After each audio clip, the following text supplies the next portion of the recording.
Good afternoon, ladies and gentlemen. Welcome to Goffstown High School for today's football game versus Portsmouth High School.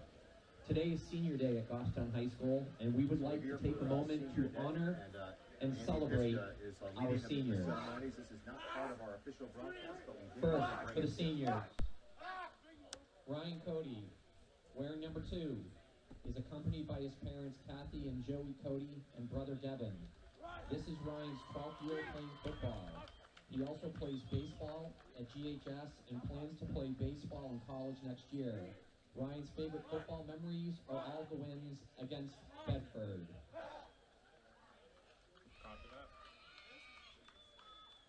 So that was Ryan Cody. Is Uziel Umpoyo, wearing number 3. He's accompanied by his father, Kalunga, and brothers Jojo and Emil, and sister, Joanna. Uziel has played football for 5 years and also plays basketball and does track at Goffstown High School. After graduation, he plans to start his own business. This is Uzi Umpoyo. Uzi had a knee injury, so he's not on the line per se due to the fact that he had that knee injury. Is Seth Osborne, wearing number 5. He's accompanied Next by senior his is parents, and Dave Osborne, Seth Osborne, sister number Nessie, 5. and brother Gabriel. This is Seth's 10th year of playing football. He has also been on the wrestling team for the last 3 years and plans to be a power line worker. And Seth has just had a really great year for Goffstown on defense. Camp Robin Hood.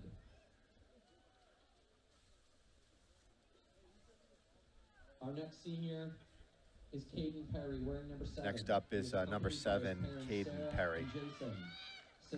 And you know, Caden for the last 2-3 years, just phenomenal receiver. One of the fastest guys on the Goffstown team. He also does track. Plans include going to college to study sports, nutrition, and marketing. And his favorite football memory is beating Bedford in playoffs. Junior year, 35-7. Aaron Duval, wearing number 9. Next up is Aaron Duval, number 9. Brother Andrew, sister Celeste, and sister Brooke. This is Aaron's 10th year playing football. He has also been on the track team. Rain's starting to come down here now, and man, this is like almost like the Macy's St. Patrick's Day parade. I mean, Macy's parade, Thanksgiving Day parade. All these people. Holy cow! Our next senior is Jonah Lopez, wearing number 10. Number 10 next year is Jonah Lopez.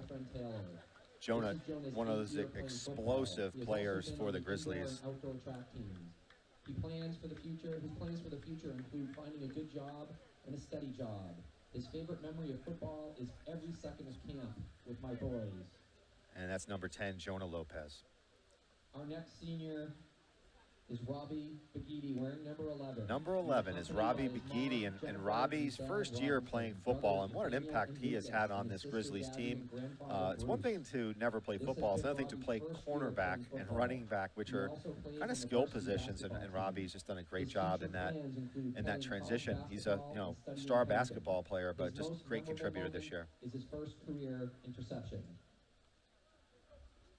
Our next senior is Bobby Schaefer, wearing Next up is number 16, Bobby Schaefer, number 16. Sherry Schaefer and Rob and Grandma Peggy. Rob has been a staple up here with us. Rob films the games for the team, so we're with Rob all the time. So that his son, Bobby Schaefer, been on the team for many years, and want to wish him all the best of luck too. Our next senior is Will Sasso, wearing number 19. Next is Will Sasso, number 19, and Will is a receiver, also plays cornerback. Will, really seems to make that clutch catch, oftentimes for touchdowns for the Grizzlies. And what I'd also say is Will is a great sport. We kind of poke fun at him a little bit. We used to say, Maggie Sasso's brother, but Will, good kid. I want to wish him all the best. Wearing number 23. He is accompanied by So next up is Nick Barry, number 23. And this guy, he's kind of one of the quiet, really impactful players, on the team. He always seems to be making like these key tackles in games for loss. So Nick's best memories are meeting some of his friends that so congratulations to Mr. Barry, number 23. Our next seniors are Jacob Leidick wearing number 35 and Adam Leidick wearing number 56. They are accompanied by So next up are the Leidick brothers. Emily. This is Jacob's 6th year Jacob playing Leidick. football, and he is also on the wrestling team. This is Adam's 10th year playing football, and he is also on the wrestling team. Jacob's best memory is when he got the starting spot on the O-line freshman year. Adam's best memories are going to Camp Robin Hood. So congratulations to the two Leidick brothers. Also very impactful guys you don't hear a whole lot about, but who make a lot of tackles and do a good job on the O-line. Host parents Gary and Becky. This has been his first year playing football. He wants to play volleyball or lacrosse this year. So the next is number 40, Grim Langholt. He's the foreign exchange student from Norway, and just another great impactful player. And what's special about him is I think he likes to tackle more than he does to kick the ball. Wearing number 51. He is accompanied by parents Kristen and Alan and sister And the next player is Toby Halpern, number 51. The spring track and field team. His future plans include studying statistics in college, and his most memorable football moments are going to his parents, Al Halpern and Kristen, and Al is another person who's always here in the press box with us. Senior is Cole Martell, wearing number 57. Next up is Cole Martell, number 57. Cole has played football for 6 years. He plans to have a career in HVAC. Cole's favorite football memory is cuddling at Camp Robin Hood.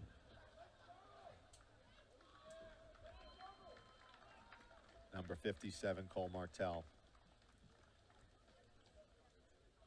Matt Burke, wearing number 63, is accompanied by his father Chris and siblings Stephanie, Number Leah, 63, and Matt Burke. This is Matt's 4th year playing football, and he has been Another guy wrestling gets a for lot of 8 tackles years. for the He plans to get a Goffstown degree in law Grizzlies. enforcement and to be an officer. Matt's most memorable moments were doing kangaroo court the day before our games. Our next senior is Antonio Capos, wearing number 70. And next up is number 70, Antonio Capos. Calvin and sister Milan. This is Antonio's 11th year playing football. He is also a member of the track and field team. His plans for the future Antonio, obviously he's one of the 2 Goffstown players who's gotten a Division I scholarship, and one of these guys just very, very impactful on both sides of the ball, offense and especially on the defense, where he seems to just throw an arm out, able to tackle people. He is accompanied by his parents, Faith and Joe Strickland. And last but not least for the football team is Peyton Strickland, number 80. Peyton has been playing football for 12 years and is also on the basketball and spring track and field teams. And similar to Toby Halpern, Peyton Strickland's dad, Joe, calls the games with us. So he's obviously very proud of the work that his son has put into the program and the results that he's gotten. And Peyton is the other Grizzly who's gotten D1 scholarship offers. Not sure where he's going yet, but is Lily Green, football manager. And next up is Lily Green, and Lily Green is, again, one of the unsung heroes, right? She's the equipment manager, the manager for the team, and this is a really important job. You're keeping track of all the stuff, and you need folks like Lily, and Lily is also a basketball player for Goffstown. Is Kenna Piazzu. And then last is accompanied by mother Kenna Piazzu. Kenna has also been a member of the gymnastics and tennis teams and a member of the student council. Kenna plans to attend medical school. Her favorite memories have been singing Taylor Swift during practices. Ladies and gentlemen, the Goffstown High School senior class. So that is your senior class for the Goffstown Grizzlies, a very, very large senior class, and a group of student athletes who have been, a lot of them friends for many, many years, playing Screaming Eagles, and now they embark on what could be their last, it's definitely their last home game, could be their last game of the season, in the sense that the winner makes the playoffs, the loser goes home. So this is a very, very important game for both the Goffstown Grizzlies and the Portsmouth Clippers. And I think Joe wants, I think he wants the camera on him, I think. So we're gonna we're going to zoom in on Joe. And, you know, Joe's claim to fame is obviously he's Peyton's dad, but he's also quite the barbecue dude. He texted me a couple of, I think it was, Aiden, it was like 3 of these like barbecue, like I would say they're, I don't know, what do they call them, Rob? Pork butts, right? Pork shoulders smoked. Oh, God. So good. It's like, I'm like, that's like my weakness. It's like, I'm done. It's like my kryptonite, man. I'm done. And, yeah, Joe can really barbecue. And nice to meet his in-laws. They came up from Georgia to watch Peyton's last game as well. So this matchup here today, we've got the weather forecast is light rain for the next few hours. I think we could see some intermittent periods of more rain kind of coming down. We've got 8 minutes, and Joe's going to get on the headset pretty soon. But the field conditions are pretty good. This is about as good as this field has looked in many years, and hopefully the deluge of rain, which is predicted, will probably happen around 5, 6 o'clock tonight. What using those big words? Deluge. Deluge. Yeah, hey. I thought that was an Olympic event. It's French for a ton of rain. But you know, the downside, obviously, to today's weather is just, you know, not that many fans here. But they call them fair weather fans for a reason, right? And it's not really fair weather. But and since we've got 8 minutes to go, Joe, one of the big stories for Goffstown happened last night. So for Goffstown High School, the girls field hockey team, who ranked 9th in the tournament, beat Lebanon in overtime, and now they'll be playing in the state championship. And what Aiden doesn't know is that I think you're headed there tomorrow, right? To do this? Surprise! I don't know if Dave knows this, but I don't even know. But it would be. See, the thing is, I would even call the game, but I know zero about field hockey. But congratulations to Jess Brown, who's the coach of the girls field hockey team. They are coming out of nowhere. Well, that was awesome, right? Yeah. Because we had the boys over last night, you know, for the pasta party, and Al actually kept us updated on the score. So I'm very excited for our know, other Goffstown team here to go to the state championship. And it's weird because it's Portsmouth, and they're going to be playing in Bedford. Oh, I didn't know that. So the game, right? So more drama. But the championship game is for those sports is never. It's not you don't get a home field advantage. They predetermine the venues, and for Division II, which we're Division I football, but in some sports we're not. So in field hockey, we're Division II, and the Division II championship will be held at Bedford High School tomorrow at 4 p.m. So for those of you who are watching, who are the fair weather Goffstown fans, watching from home, who are watching from home, and Shelly Rand, who actually, we wanted to let you know that you could go to the field hockey game tomorrow at Bedford. It's right down the road, so it's only like 10 minutes away, and that's that. So the other plug that I wanted to say was we've been doing this for, I think GTV has probably been doing football games for at least 8 years now, maybe more. And over those 8 years, there's been more and more people that are doing these high school football games. And there was, like, Bedford Television did it, but now it's, you know, Friday. They got the crew from Friday Night Lights.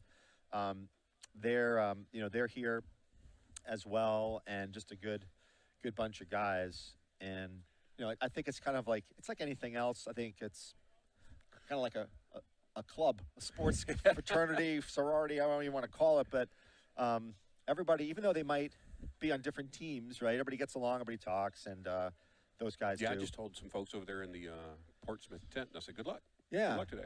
Yeah, that's one thing I like about, I've been doing this for like 6 years now. I didn't mean it, but I said it. Of course you mean it. You always want good sportsmanship. And yeah, it's nice, the level of respect. And, you know, even like we talked before about, you know, we know that Bedford is our crosstown rival, but by the same token, both communities are there for each other. You know, Bedford offered to host a game for us, you know, in the event of the weather. And they've done that in the past for Goffstown. We've helped them in terms of, we've done joint broadcast with Bedford. And I was talking about, just this game, I had an opportunity to talk to the coach, Brian Pafford, for a good 5 minutes, maybe longer down here for Portsmouth. And just a really, really great guy. And we were talking about fields, and I said, hey, do you have artificial surface? He's like, yeah, we've got artificial surface in Portsmouth. He goes, but what people don't know is that our practice field in Portsmouth is only 60 yards. Yeah. And he said, because Portsmouth is pretty well established That's in terms all of... you need, though, for a practice field. Yeah, but he was saying, that because, Portsmouth was one of the first communities that were settled in New Hampshire, is that land is extremely valuable. It's not like, in other parts of the state, so you got a history lesson as well. Yeah, okay. yeah. And, so we were kind of both lamenting over, fields, and I told him, I said, Goffstown, similar to Portsmouth, is a huge baseball town. And typically in Little League and even in Division I baseball, Goffstown and Portsmouth have been in finals several times. And I was telling him, I said, Goffstown does not have a town or school-owned 90-foot baseball diamond, which to me is kind of crazy. I don't think I knew that. Yeah. So the varsity team plays at Lions Field, which is not even a mile from the high school, and the junior varsity team plays at Allard Park, which is off Goffstown Back Road. But neither team plays on a town or school-owned field. Yeah, I did not know that. I have not been to a baseball game. Yeah. I need to do that. I need to go to a baseball game. So, again, as we're getting ready here from the Senior Day festivities, I want to do a couple of quick thank yous just as a recap. So, looking at I don't know if Aiden, if you can maybe scan the field and just show the perfection of the lines. Oh, okay? yeah, that's pretty. I was looking at that earlier, Scott. So, you look at these lines, and I did that with a paintbrush. Rick Wilhelmi, who's our Parks and Rec director for Goffstown, Rick was out here yesterday. The town has a robot that they're using this year, experimenting with, and a little finicky.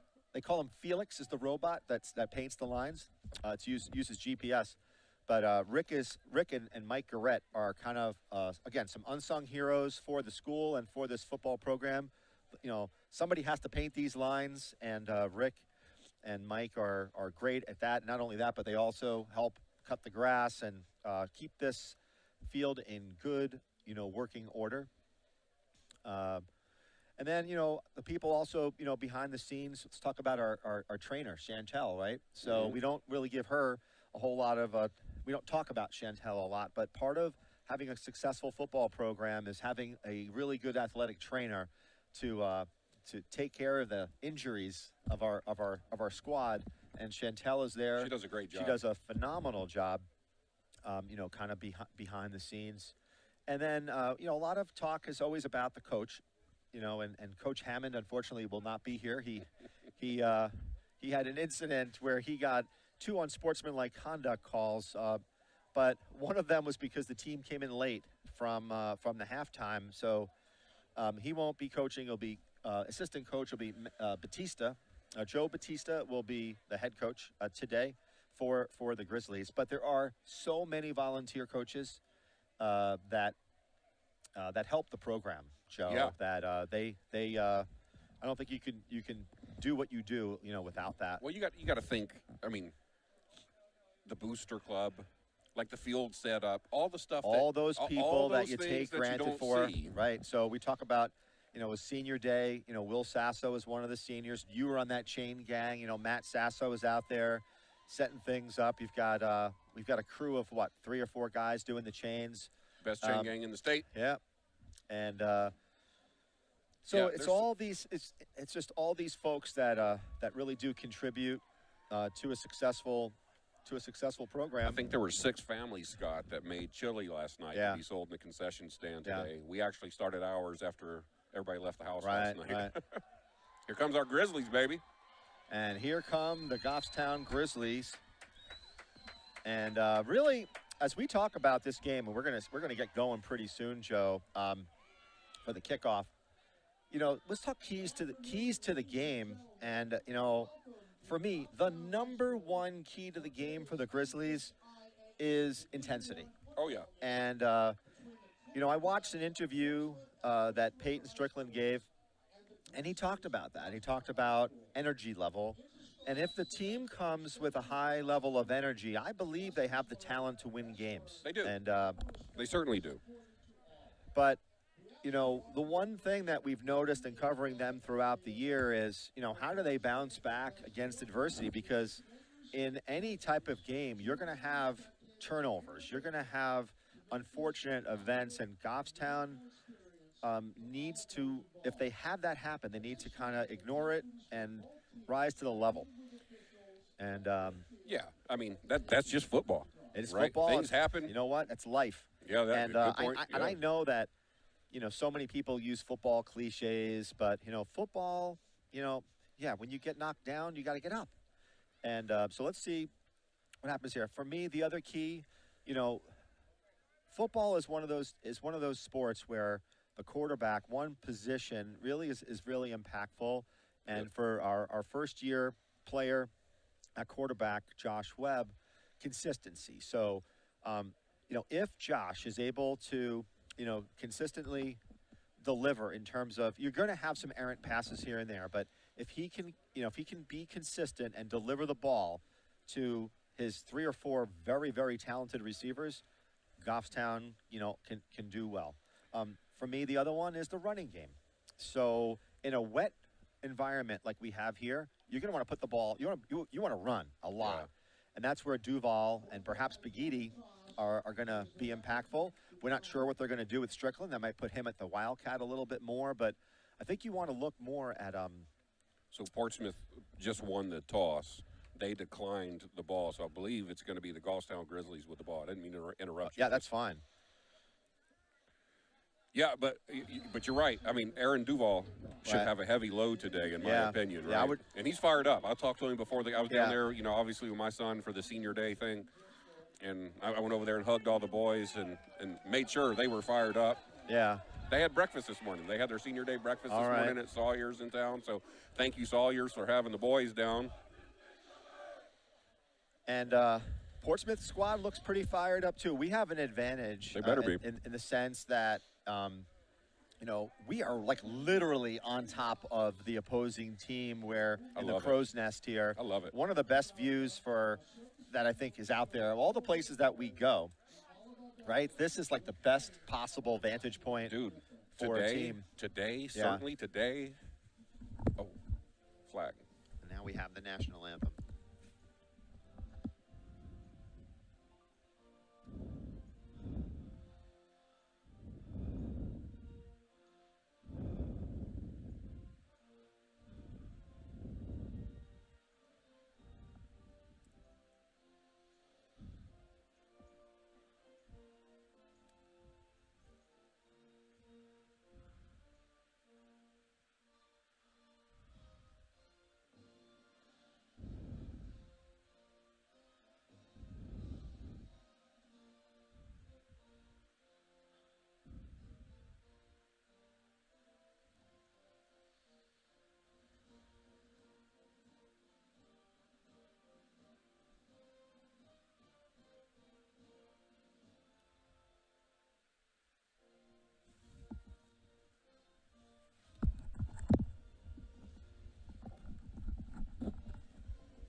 All right, so that'll do. God bless America, Scott. Yeah, and we've got, you know, kind of a sparse crowd, but to be, you know, no, they're all under the tent over there. Oh, they're all under one tent. Hey, I want to give a shout out real quick. Laura Osborne's nephew, who is serving in the United States Army, stationed in South Korea. Watch our games. Oh, awesome! Remember, we talk about the millions of global viewers we have here at GTV. So, shout out to Seth Osborne's cousin. Thank you for your service, buddy. I did 20 years in the Army myself, so hang in there. And thank you for watching us. And thank you for your service, Joe. So Goffstown is going to receive the kickoff. You'll have Lopez and Duval back there and Caden Perry. And I think both teams are going to have to be concerned about protecting the ball against turnovers because it's going to be a slippery route to go, and this is also impacts your tackling as well. So everything's gonna be slippery today. Everything's gonna be slippery. But you know what? The weather's not biased. Yeah. Right, and the weather impacts both teams the same. That's exactly what I'm saying. Let's go, Grizz. Short kick. Sideline. And just dies right in front of Perry. Skip. Yeah. Let's go, Caden Perry. Let's go, Caden Perry. Let's go, Caden Perry. Let's go, Caden Perry. Wait for a block. Let's go, Caden Perry. Great block. What a block. And he goes to the house. That was Will Sasso on a block that set Caden Perry up for the 150-yard touchdown. Is there a flag, or I can't tell? No, it's not a flag. There's a flag over here. There's a flag on the play, and there's another flag. I don't know if we can see what happened on that, but that's coming back. It's not going to be a touchdown. Hey, you know what? Either way, Scott, that fires a team up. Yeah, I would agree. Out of the gate. So, and I don't know if we can go back to any type of replay to see where that hold might have been. Let's see here. I'm looking. Our viewers can see this also, Aiden? I don't know. I didn't see much there. I didn't either, man. For the flag to be back there at the 30, well, I didn't see it, especially on that side of the field. Number 27 for Goffstown was the closest guy. I didn't see it, but you know what? It's okay. Great, it's a great block by Sasso. Sasso had a great block. You saw Jonah Lopez on the. But it looked like they were going to throw a flag on that one. So, very odd. Let's see where they're gonna spot the ball. Could be as. So he said block in the back. The referee said block. Okay. I don't see everything. That could have been. It could have been a block in the back on That's okay. That should fire the boys up. So they're going to start off at the 20-yard line.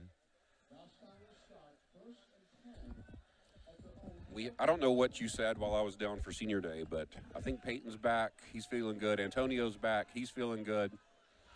So what we missed last week, where were we at last week? Dover? Yeah, now you got Cody back, too. Got Cody back. So here we go, folks. This is a winner takes all, right? Winner goes to the playoffs, loser goes home. And a handoff to Duval, and he gets trapped in the backfield, but he eludes a tackle, and he pushes forward, and he keeps going, and he picks up almost 7 yards, 6 to 7 yards on that. Duval just didn't give up. That was an amazing run. He does it. If we could show a replay here, that was really impressive. So he keeps driving his feet, and doesn't go down. So we're back to live action now. Aaron's really good at getting low where you think he's going to go down, and he plants a hand and stands back up and takes off. Josh Webb, quarterback, in the pistol. Another handoff to Duval. He breaks free, and he slipped a little bit. Slips, but he is very close to a first down. I think he's shy by a half yard based upon where the spot is. But like I said, it's hard. If you arm tackle, it's going to be difficult. But he did slip a little bit. Right there. Yep. Yeah, we got to be careful on the replays, only because they're going to the line really fast. We don't want to miss any of the live action. But look for another handoff here. I mean, with 3rd down and 1. They're covering Peyton with 2 people out there. And he breaks free over the right, and he slips again. But he got a first down. He does get a first down, but you can see that the conditions here are real slippery. And, you know, a lot of this depends upon your footwear, too. And if you don't have pretty deep cleats, you're going to be doing a lot of falling today. So Goffstown seems content just to kind of keep running the ball. All Duval so far. And yet another handoff. He breaks to the sideline, and he dives forward and slides to about the 30. Where was that? He picks up about 5. Got about 5 yards there. Yeah. Hey, if he can get 5 yards every carry, Scott, we're doing fine. I'd say 30. Yeah. 4 yards. Yeah, so he's at the 38-yard line.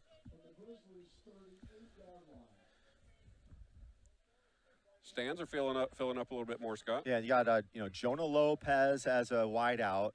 Strickland's in the kind of in a slot position. They got 2 people on him. Stacked on him. Yep. And now Perry in motion. He's in motion. He takes that jet sweep. He cuts it in though, and he doesn't get much. So he loses. He picks up not even a yard. I think he just got stopped for no gain. Actually, he does have a little bit of a loss on that one. And, we talked about, Caden cutting it up rather than going all the way to the to the end line, but sidelines, I should say. So he loses a yard. Now it's 3rd and 7. It's a passing situation. And this is always tough because you got a wet ball. Quarterback really has to have a good grip on it. Well. And it's another handoff. And Aaron gets Good tackle. tackled. Great tackle. Yeah. By, let's see, I give him a shout out. That's number 25 that's Cole McLaughlin with a great tackle. That'll bring in Goffstown's punting team. But again, you're seeing here that he came in unblocked. Yeah. So there was some sort of a miscommunication on that O-line, but they were running a lot to the right side, and then they went to the left. So Robbie Bagitti's back to punt. So here's where you got to worry about your snaps, and your punter has to have good footing as well. So that if the punter slips, you know. It was Robbie's mom, Jennifer Rand's birthday this week. And that's a sloppy kick by Bagitti. It's probably just going to die there. Takes a little bit of a roll to about the 42-yard line, and that's where it'll be picked up by Seth Osborne, and Portsmouth will take over on the 42. We got an injured player for Portsmouth, but you're going to see a lot of sloppy stuff, and that one was, you know, slippery ball. So this is a game of endurance. Yeah. Right? So Charlie Turner is the Portsmouth player who's being attended to, and take a little bit of a break while the trainer comes out, checks on him. But Goffstown was run heavy, and I'm curious to see if that's going to be their MO, you know, for the majority of this game. Because what's going to happen is it's like anything else. If you keep running, you know, eventually they're going to put more in the box, and they're going to, and they did that. They demonstrated that early on. I do not see Peyton Strickland out on defense. I do see Cody on defense. I see Cody. I see Thank Schaefer. goodness. And I don't think Ryan Cody's dad could be here today. Joey Cody. You know, he's a power worker. Right, he's working down in Massachusetts restoring power after that nor'easter we had. Not a great sign for that was I think number 56, right? Charlie Turner. He had to be helped off the field, so he'll get attended to by the trainer. But now Portsmouth, led by quarterback Will Hindle, I should say, and they're going to hand off. Oh, they've got a penalty, and that's going to be motion or a false start. Yeah. And Portsmouth is waving over to the Grizzlies side. And the referee looks like he's thinking that encroachment by Goffstown. Not a great way to start the game. Have to stay away from this guy. Yeah, and that's been part of the struggle for this Grizzly team is that they've got a lot of penalties. And it's a quick offense, and throws the ball. Oh, boy. He was wide open, too. He was, and not only was he wide open, but number 5 was wide open. What happened there? So number 5 was Ethan Yu. But that was a great play call, and the Grizzlies bid on that. If you see, there was really no contain. The quarterback did a great job keeping that ball. Yeah. I personally think that he should have gotten the ball. Yeah. Number 5, Charlie Yu. Yep. He would have picked up a ton of yardage. That's a great play call. Do it again. Oh, that's a quick handoff. Caden Perry. And he gets corralled. And Bobby Schaefer. Yeah. So Caden Perry had the initial contact. Well, Bobby Schaefer. Adam Lidak, I think, 56. Oh, did he? Okay. Yeah. Thank you. Let's see. So now, because of that penalty, right? Yeah, so Adam, So because of that penalty, it would have been like a 3rd down and 8. Yeah. Now it's a 3rd down and 2. Very, very doable. And you're in the middle of the field, so you might even go for it on 4th down. That was a quick handoff, too. Quarterback Hindle has got 2 tailbacks. He's going to keep it himself. And Antonio Capos. Ryan Cody's in there, but Antonio did the But now let's see. We got to see what Portsmouth is going to do. Are they going to kick? Go for it. Or are they going to go for it? They're going to. Oh, is this a kicking team coming out? It's kind of hard to say. It looks like the kicking team is coming out, but I'd fake it right I here. would too. So Goffstown needs to be mindful of a fake here. This is time for a Bobby Schaefer touchdown that I've been calling for all year. See, this is where I know this sounds a little crazy. I don't know if I want 2 guys back here, but I'd fake it all day. I would too, and I would run it to the sideline because there's. Well, we'll see. They only need to pick up 2 yards. See if they can draw him offside. They don't. And he kicks it. What do we know, Scott? Pretty good kick. You got to let it go now. Yeah. And they should have picked that up. Yeah. So one thing that we've seen with this wet turf is that the ball just dies. Yeah. I mean, you're not getting much of a bounce. So Goffstown will take over at what appears to be around the 15-yard line or so. So Portsmouth, they had a real good first down play call, and unfortunately they just missed it. And if they would have given it to you, I think his name was number 5, Ethan Yu, that kid he would be off to the races. And it's all about, like those going through those progressions, and it's hard for a quarterback because the play is designed to go to one player. So Goffstown has Duval at running back, and then 3 receivers trying to do a protection here for the quarterback. He throws it over the middle to Jonah, who gets tripped up, but not after picking up a first down, I think. Maybe not. He might be. It is. It's a first down. And mentioning Ethan Yu, who before right before that play, Scott, I was about to say, I know it's wet, but you can't be afraid to throw the ball. I would agree. And that was a really good throw by Josh Webb. Yeah. Nice catch by Jonah. A short throw, right? And that's all you need. Here comes a boy. blitz. And Duval, and he spins for another first down. So he's one of these guys that just, I don't know, like he's one of the unsung heroes too, where he just day in, day out, or say week in, week out, just tough, right? Yeah. Tough kid. And he had tough shoes to fill too with, Picard last year, who was just an incredible running back. And I think Aaron has just, in terms of, I think, exceeded expectations in terms of how well he's doing. Yeah, he's done a great job. So first down and 10 at the 39-yard line for the Grizzlies, and it's another handoff to number 9, and he tries to break it to the sideline, and he gets gobbled up. 1.5 yards. Yep. And let me see who got that tackle. Number 28 that'll be Gunnar Jackson on the tackle. Nice job by Gunnar Jackson to get out there. The one thing that I think is going to help both teams here is that you really want to run between the tackles in this type of setting, because trying to make cuts is going to be dangerous, So we got a second down, long 8 to go, and it's going to be a fake. Oh, he dropped the ball. Okay, who's 56? Adam Leidick recovered the ball. So you're going to see a lot of this, guys. I mean, it's a slippery conditions, and you're going to see a lot of this. He just dropped that. Watching the replay. Yeah, I think the 56 is Adam, right? This is where Goffstown is a little stymied because Josh Webb is more of a pocket type passer. And, you almost need, in a game like this, you need a quarterback who can run. He needs a towel. Does he have a towel? I don't even know. I see something on his leg. Yeah, he does.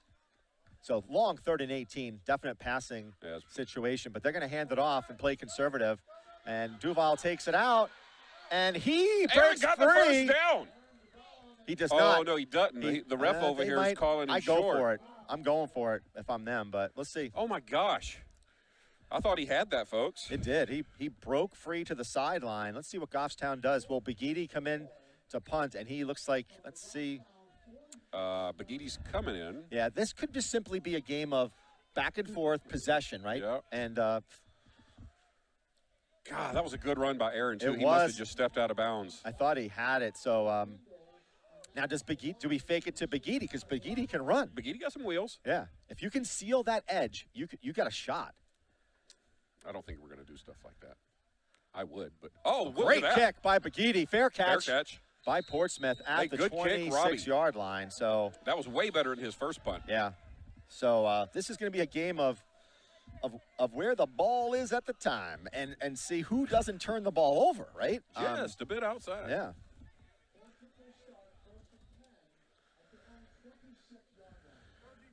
That was a great kick. So this is all game of field position. And right now, on their second possession, the Clippers will take over on the 26-yard line. And is that what they are? They're the Clippers? Yeah, the Clippers. It's like for a ship. Oh, okay. And it's going to be a keeper by the quarterback. Yep.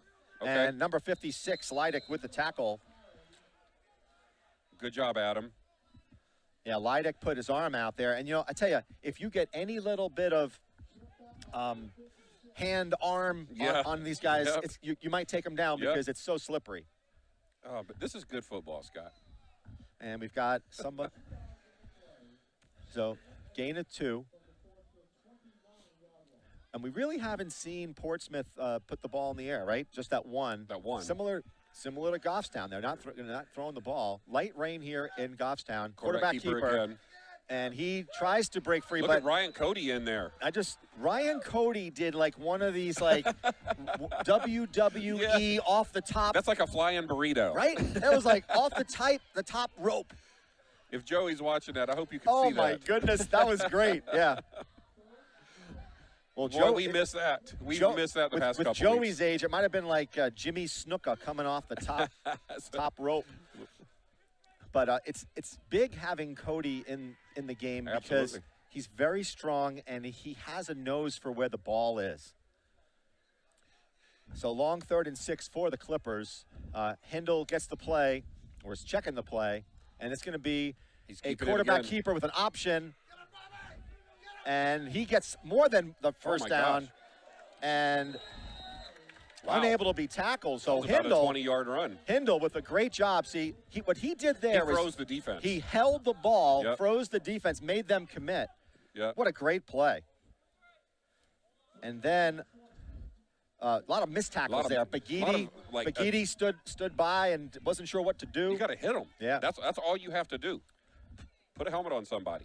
Don't stand there and watch him run by you. That was a great run by Will Hindle, the quarterback for the Clippers, and they will now start their possession here on the 47-yard line of the Grizzlies. Minute 53 to go. Yeah. First quarter. In motion is number 5, and it's a handoff up the middle to 17, and he picks up a good 3 yards.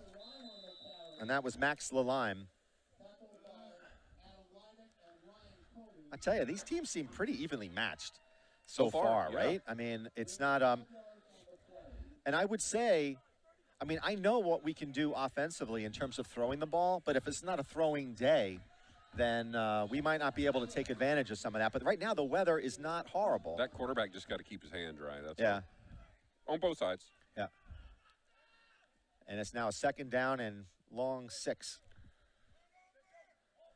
And run up the middle, and Antonio's got a mid in there. Yep. And a gain of 1 by Lalime. Good play, Antonio.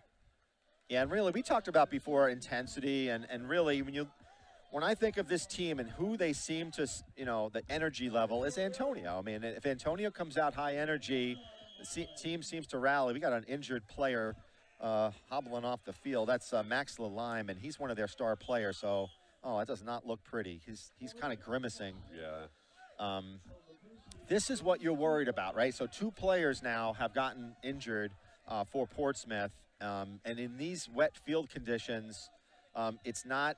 That's what you worry about on a slippery field. So 3rd and about 5 here. And the quarterback Hindle, can they protect? And what a hit! Boy! What a hit Robbie by Baghetti! Robbie Baghetti laid some lumber. Wow! Holy cow! My man! Wow. He ate about 6 barbecue sandwiches last night. Well, one of them just came out. Holy cow! Robbie Baghetti. Man, he laid him out. And they're going to go for it, which makes sense. 4th down and 3. They're going to call. My cousin down in South Carolina, he just said boom on a text message. That was a boom. That was a boom, Lake. If I'm Portsmouth, though, I keep the ball in that quarterback's hands, Will Hindle, because I think he has the speed and the smarts to run the ball. I mean, you saw him. I mean, he froze our defense on that about 20-yard run he had. Yeah. So end of the first quarter here. So end of the first quarter, no score. And really, this has been a game of field position. And right now, the Clippers are looking at a 4th down and 3 at Goffstown's 40. And they're going to – I can't imagine why they wouldn't go for it. How'd you get a nice, like, GTV, like, Oh, raincoat? This was purchased with my friend Alan Potvin. I have zero credibility Yeah. with GTV if I don't have a raincoat. I don't know if it's really a raincoat. It really isn't absorbent, so I'm kind of soaking wet. But and I'm under a canopy. But so far, the rain has held, and so one of the things that's really damaging for the Clippers, and injuries are going to be a problem, is Lalim. That was number 17. He is a running back, and he's a linebacker for them. He is one of their better players. Oh, they're lining up to punt, Scott. This is a Bobby Schaefer touchdown opportunity. Well, you got to be careful for a fake here because you don't lose much in terms of a fake. So I personally would do a fake. I'm calling fakes all day. Yeah. Calling them all day. And I don't know why you got 2 guys. I don't. Let's say I try to draw them off sides, but That was a terrible snap.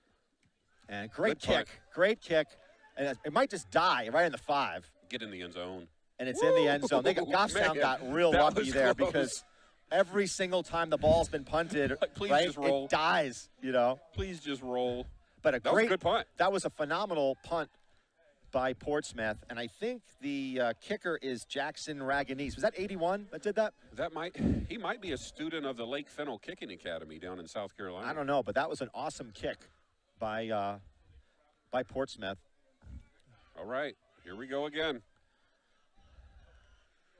So I tell you right now, I do see a little bit. Portsmouth's sideline looks a little flat right now. Not a whole lot of energy. Goffstown seems like they have more energy, which is good because I always worry about this team. And I know. And the hard part. Did you guys air the senior day? Yes, we stuff? did. Did you hear Cole Martell's favorite memories? No. Football memories. He said cuddling at Cuddling, Camp Robin Hood. yes, yeah, I Camp did. Robin Hood. I did hear that. So there's Webb under, and it's a handoff to Duval. Block. You got to block. Got to block. And they're not taking. He picks up a 1st down. So I think you just got to keep feeding him like who was that? Who's the Ezekiel? Elliott Yeah. for the Cowboys. Yeah. Feed. Feed. Yeah, I wonder who Cole Martell's cuddling with though. That's what worries me a little I don't bit. know, but hey, listen, it's the year 2021. You can cuddle if you want. I mean, I'm not mad. Yeah. I'm just wondering. And there There he goes goes Duval again, and they can't take him out. So he picks up 6 yards. So Man, I'm going to buy. So listen, I don't want you to make. Lunch. I don't want you even talking about Cole Martell because I happen to know that you have a weighted blanket. I do. So if you're going to make fun of cuddling, then you shouldn't have a weighted blanket, right? Because that's kind of to cuddle with. But truth hurts, right? There's I mean, all kind of stuff at the Strickland house. All right, so 2nd down and 3 for the Grizzlies at the 37-yard line, and then what we was got that? a false start. Was I that think. false start? Yeah. I love how the flag. Yeah, it's false start by the Grizzlies. Come on, boys. We can't be doing that. Well, this has been their big issue. Hey, what did that ref do? He said false stop. Yeah. What's a false stop? What is that? Well, listen, you're going to get that New England accent pretty soon, No, Joe. sir. Yeah, you will. No, Yeah, sir. y'all will. Well, you heard me and my brother Andre Largent a couple Yeah. weeks ago when Y'all- you were out. Y'all will get the accent. False stop. You'll be making chicken pot pie. Hey, we had chicken pot pie for dinner this Monday Okay, this so week. you'll be good. Faith makes a fantastic homemade chicken pot pie. 2nd down and 9 now. Let's see if that changes the strategy for the Grizzlies. And Duval gets Oh, boy. tackled for a big loss. 6-yard loss, 5-yard loss. So, woo. So before you know it, this is now you're going to have a 3rd and like 15. Throw the ball. Well, they haven't done that, And here's the other thing too is that not really quite sure why, but we've had now. This is what our 3rd drive. Yes. And, your best player offensively hasn't touched the ball. So, and don't get me wrong, I know you want to run heavy, but you could also run heavy in the Wildcat. See if they throw the ball to Strickland over the middle. And they do. Oh, my gosh. It's way too high. Throw. Yeah, it's just way too high. And, you know, Strickland. He was open. He was open, but you can't catch a ball that's 12 feet. And, you know, unfortunately, if we can get a replay on, if we get a replay on that one, but good route by Strickland, and Bagidi will be punting. But let's see here. So he goes right over a quick slant over the middle, and he's there. And yeah, just the quarterback couldn't put it on his hands. Oh. So with that, Bagidi will be punting from his 15-yard line. So this will be great field position by the Portsmouth Clippers, and another great kick. Bounce, babe. Oh, good. He fumbles fumble it. Oh, he fumbled it out of bounds. Oh, my gosh. Yeah. Get on that ball. Well, the thing was, number 10 for Goffstown, you know, Jonah Lopez, he should have went for the ball, not the guy. Yeah. If you see this, like, so let's see here. So he calls fair catch, right? And then he drops it. That's Aaron. Okay, I take that back. He did go for it. I don't want to give Jonah a bad rap, man. He's a good guy. So that was a big play for Goffstown because it was bad field position. I mean, they could have easily given this ball up around the 50. Robbie's came out with two good punts. Right. So whoever thought that the punter really matters in a game like this, but Hindle under center, still different. And that's a pitch. And they string him out, and you're gonna get a hold here. You're gonna get a hold. So hold by Portsmouth, number 28 on the carry. That would be Gunnar Jackson, but I think you're gonna have a hold here. Bobby Schaefer getting a lot of tackles. I think Portsmouth, you know, we talk about cuddling. That was cuddling on the field. Yeah, that was cuddling on the field. That was cuddling on Portsmouth. That'll be a 10-yard penalty. Just got word that Ryan Cody's dad is watching the game. Yeah. He's down there. You know, I think he's supposed to be working, but he's watching the game in his truck. So thank you, Joe. All right. And thank you for helping out those who, you know what? You talk about heroes, right? You know, people like Joey who help people, you know, restore power in those areas. I mean, definitely miss him on the chain gang today, but certainly appreciate what he's doing. Yeah. So maybe we should change that from holding to cuddling. Cuddling. Yeah. A cuddling penalty brings them back by 10. It sounds so much more sensitive. I like it. It does. I like it. It's more 2021. Yeah. Yeah. So 9:40 to go here in the second quarter. And the sun's coming out. No, I'm only kidding. It's a little bit brighter. And we got Adam McCune watching the game. In motion's number 5. And it's going to be a quick handoff to number 1. Come on, Caden Perry. And somebody hit him. Adam Loddick finally. Adam McCune watching the game. So Will Hindle goes out of bounds or gets tackled right around the 32-yard line. That'll bring up a second down, 17 or 18 yards to go. So Adam was the guy. He was the guy that was in the Dave studio. Steffen. Yeah, he was the Dave Steffen. You've already forgotten the guy. Well, I didn't work for you guys. Oh, that's right. Yeah. With you guys. I work for. Yeah. Yeah, because we get paid so well here. I know. Adam used to pay us. Dave doesn't do that anymore. That's crazy. So second down and 15 at the 32-yard line. Broden's doing well, too. I miss him. Yeah, Broden's at Hofstra. I think it's Hofstra. Or is it Delphi? I'm trying to remember. I know it's on Long Island. And Hindle with the throw. And yes, sir. Quickly. Oh, is that a fumble? Oh, he was down. They're calling him down. Oh, boy. Oh, boy. Oh, boy. That was... I'm not sure he was down. Was he down? Can we get a replay on that? I don't know what they're doing here. Okay, we got a replay, Scott. We're waiting. We're waiting for the call. And did he catch it? Oh, that's a fumble. That is a fumble. That's a fumble. He was not down. That's a fumble, but they're not going to get it. Where's the challenge flag? There's no challenge flag. I can show him the replay. Joe, there's no challenge flag. He wasn't even close to the ground when that ball dropped. Yeah. They're saying maybe that the referee didn't think that he had possession of okay, the so ball. That's different. That's different. You know, okay. So you got to have possessions, but it's close, right? So now we got to set 3rd and 15, and if you look, there's really nobody. They tried to set up that screen. There's really nobody deep, so you got Duval playing safety, and that's fine because he's got great speed. I wouldn't put anybody deep either. And as quarterback Hindle rolls out, and here comes a deep throw. He's open. How do you keep him open? Oh, my goodness. Horrible defense by the Grizzlies. I'm sorry, but how do you get a guy that wide open? That was Aaron Duval. Aaron Duval. I'm sorry, bud, but that was not good. That was bad defense by the Grizzlies. And what a throw by Hindle. Look at this replay.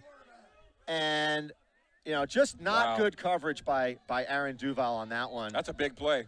A massive play by Portsmouth. They're now at the 35-yard line. Hindle keeps it, and Antonio Campos. Hey, that's just proof, though, Scott, that you can throw the ball. Yeah. Right? Well, he proved it. But good play, it's never good when you're, you know, I don't know, Antonio's like close to 300 pounds, right? 320. And he threw him down like a loaf of bread. He should do that to everybody. Yeah. Well, you think twice about running, right? When you get, like, piled into the ground. So Hindle checking the play. Good play, Mr. Campos. And that's a loss of 1 yard. A lot of guys in the box for the Grizzlies. And it's a bad snap. Turn around, pick that ball up. You should pick it up, this off. Bagidi. Robbie Bagidi with the interception, folks. That's his 4th interception this year. So Robbie Bagidi, Hindle throws up a ball, which, you know, he should have thrown that ball. Arguably, probably shouldn't have thrown. Let's get the replay on this one. So Hindle scrambles. He gets pounded, throws the ball up. Look at Robbie waiting on it. Robbie Bagidi boxed his guy out. He did. He boxed him out. He used his basketball skills on the football field. So basketball comes into play. A turnover for the Clippers, and the Grizzlies will take over at their 20-yard line. Let's go, Bagidi. Offense hasn't really done much. Okay, no, he's coming over. I thought they had single coverage on Peyton Strickland. Well, I think you got to go back to him on that, right? So look at the middle is wide open. I think you have to go back. Lopez. There you go. That was the defender there, 27, is it? Yeah, but that's there all day. 27 did a good job of grabbing a foot. Yeah. Because Lopez would have been gone. But I like that play. And I think you can do this with Strickland, too. Just, you don't have to throw 15 yards. You can do a quick 5-yard slant. And let him do the rest. Quick 5-yard slant. Nope. He's going to get tackled. Is that a face mask? For a loss there, and he loses 2. So that'll bring up a 2nd down and 11, I'm thinking.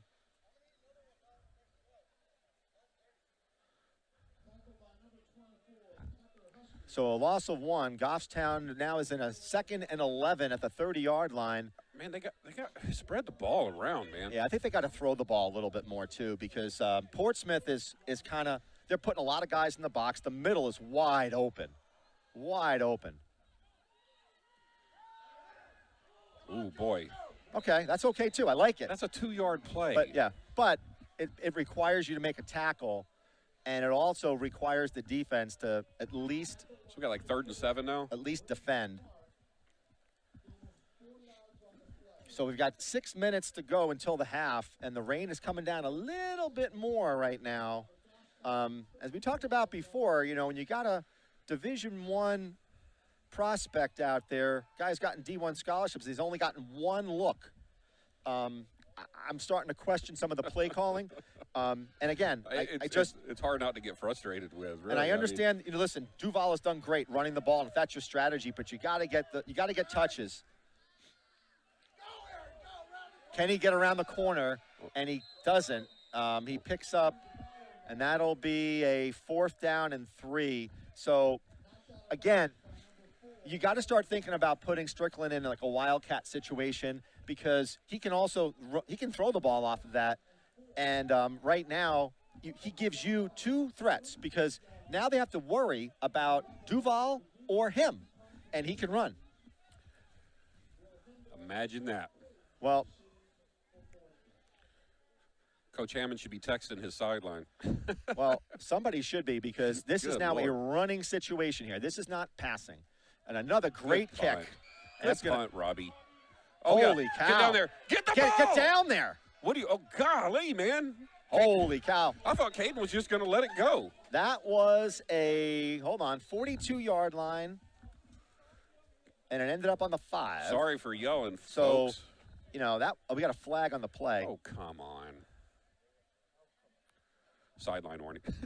He's like, back up. Is that what it is? I don't know. Look at him. Back up. Well, that is true. You know what? I think that the referees are right in that, because when you have a very slippery field, you do need to be careful for the sidelines. You guys should throw the ball to Strickland some. Coach, hey, throw to 80. Come back here, Joe. Come back here, Papa Bear. So this is big, right? So you've backed up this team to the 5-yard line, 6-yard line, I should say. And now this is where you can get a safety. You got to get good snaps. I can't see. Here we go. And it's a handoff up the middle, and he gets wow. good yardage. He almost dropped that ball. He almost lost that ball. Woo, that was close. All somebody had to do is tap that ball. It would have came out. So Jackson is there, and Katy Perry with the tackle. 5 yards on that? I think he did. Yeah, he fell for 5 yards on that. But so Lalim is out. He's their running back typically, and now Jackson's going to take over there. Opportunity here for the Grizzlies. They got to get a defensive stop for field position. Oh, and gang tackle. Ryan Cody. Yeah. So, I think Ryan Cody picked that dude up. Yeah. So that's where, they had missed Ryan Cody. Oh, my goodness. And have we ever. Middle linebacker is one of those. Let's look at the replay here. Look. So Ryan Cody just shed his block. Proud daddy moment there, Joey. Okay. That was a great tackle. You know how I always overuse, this is a really key play? Well, I do. No. And this is another really key play for both teams, because if the Grizzlies can stop them here, they will get field position at about the 50. Handoff. Oh, quarterback great. Keeper. Great play. And that'll do it. Seth Osborne and Ryan Cody, I believe, again. Right. And you can see the intensity in the crowd as well. It's a blackout here today, Scott. Yeah. So the seniors called for all the fans to be wearing the color black today. So our student section is black. I think all the parents are wearing black. Well, I think most. Do you know that 70% of raincoats are black? I did not know that. Yeah, I just made it up. That's a weird stat. Why would you know that? I just made it up because it's raining, and who has maroon raincoats, right? I got a maroon umbrella. A punt, number 27 for the right. Is that Portsmouth? 27 He's is punting out of the end zone. Colin Marshall, too. and let's block this. Yeah. Get in there. Oh, low snap. Ooh. Short kick. Get up there. Get up there. What are you doing? Get the ball, Duval. Oh, my goodness. So even number 16, Schaefer. Come on, man. Come on, Bobby. Rob, what's going on? I'm going to have to talk to Bobby's dad. We're going to have to. No cookies for you tonight, my friend. That is true. So Rob Schaefer, who is one of our partners up here, he does a lot of the game film for the team. For Huddle. And for Huddle. So the rain is very light rain here. We got 3 minutes left in the half. It's a tie game. This thing could end up like as a one-score type game, because no one's really been able to do anything offensively. And here we go again with Duval in the backfield. Low snap. Jonah Lopez. Oh, flag. Flag. But what happened there? I don't know. Is that a push-off? Okay, we're going to need a replay. We're going to need a replay on that. And we don't know. That was like we don't know what motion. happened there. I don't know. You could see. I'm not sure if it's a push-off on us or on them. Our replay stopped. Our replay, yeah, we lost it froze on us, but it looks like that play is going to stand. So I think it's going to be a hold on Portsmouth. Yeah, that's what I think is the play. Because they're talking to number 9, Duval. They typically don't talk to the aggrieved, to the player who did the foul. They want to know what the coach wants to do. Do you want to take the hold? Or do you want to take the catch? Here we go. The referee's going to make the call now. You okay? Holding on the defense. So Dave, I don't know. Is everything okay in the booth over there? We're a little frozen.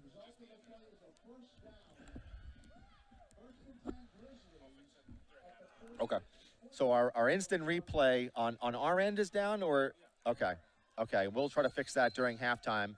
So you might not see any more instant replays, folks, for this remainder of this half. We're under 3 minutes to play. The Grizzlies are on the 24-yard line, And lo and behold, Strickland is in the Wildcat with Seth Osborne to his right-hand side. In motion is number 9, Duval. Strickland keeps it, and he gets about 3 yards. That was a great tackle by number... Yeah, because Peyton got low on that, Yeah, too. number 25 took down, so it's Eli Dillaway with the tackle, and that's really the only way you're gonna take down Peyton Strickland is you got to go low on him. But if he hurdles you, you're screwed. So, timeout. Is there a timeout? Is there a timeout? I'm seeing Clock's something. not running. Clock stopped. It's an injury, so it's number 25. I think he got a knee. Peyton Strickland. I think he hit his head. That's what I think happened. That's why you shouldn't try to tackle him. Yeah. So now they got to do probably a little bit of a concussion protocol on him. I would not try to tackle him. Well, so, Aiden might. Aiden's a big boy. So now, man, maybe Hammond heard us. So, or somebody heard us, right? Well, Hammond's not coaching, so maybe he texted somebody. Low snap. Strickland again. Wow. And he keeps going and driving the pile. Good Lord. They had him stopped. But they did have him stopped. And I think the challenge thing here is that the reason why I think we have a timeout, Scott. The reason why you have to do that is before all they're doing is they key on Duval, right? On this, now who do you key on, right? So the next play could be the same exact play, but maybe it's the handoff to Perry. Maybe it's a quick pass over the middle. And we all know Aiden doing some technology troubleshooting up here in the booth, well, folks. We got a long 3rd down, and they're saying 3 in the scoreboard. It looks more 4. like 4, yeah. right? So if you're the coach for the Grizzlies, if you're Joe Batista, you got to be thinking this is 2 downs that you have to get this first. Certainly. So you don't have to worry about. So now you have a call to make yourself, right? Yep. Do you run the ball twice? You know, realizing that Portsmouth has had a few plays where they were able to, for tackles for loss, or do you try to throw the ball? Josh Webb's coming back out at the quarterback. So Webb, number 6, is coming back onto the field. Man, I don't know, man. I might have stayed in that Wildcat just to get the first down with your legs, perhaps. Yeah, if they're switching up, though, they might be tossing the ball here. It's hard to say. The middle is open for Strickland, as you can wide see. Open. Duval. Yeah, well, I mean, why would you bring Webb back in shy. to do that? He's short and Duval's hurt. I just don't get that. Why do you bring Webb in just to hand the ball off? So he's shy by a yard. Make it 2 yards. I don't think Aaron feels good after that. So now what? Webb goes back out. Well, there's a couple people going back out. Okay, so Strickland's coming back on. Gonna need you to be strong here, buddy. So Strickland comes back on. They'll be in the Wildcat. Okay. Thank you, Aiden. We got our under a minute and a half to play. This is the deepest that I think anybody has been in, right? In either's part of the field. So Osborne, which is a little unusual, right? He's just blocking. Yeah. Fumble. Oh, no. The ball was dropped. Yeah. That's a good defensive stand, yeah. though. Great job by Portsmouth's defense. And Strickland couldn't hold the ball. Let's go a replay on this one. A little bit of a low snap. A little bit. Yeah, low snap. I thought the ball actually got dislodged there. So. And he didn't have much to work with there. And this really speaks to the conditions. You know, when you have a wet ball, it's hard on the center. Well, it's you hard got to on get the everybody. Ball up. Yeah. Who's our snapper? Who's our center? Because we've seen how many low snaps have we seen today? Yeah, a bunch. So now Portsmouth will take over at their 18-yard line. Yeah, and it's a handoff, and Duval misses the actually he does get the tackle because number 28. They're going to go hurry up. Did the clock move? The clock didn't move for a while there.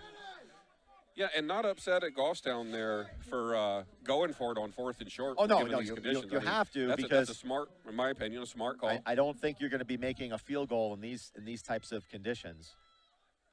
We do have the Grim Reaper, though. Yeah, what a nail-biter here. No score.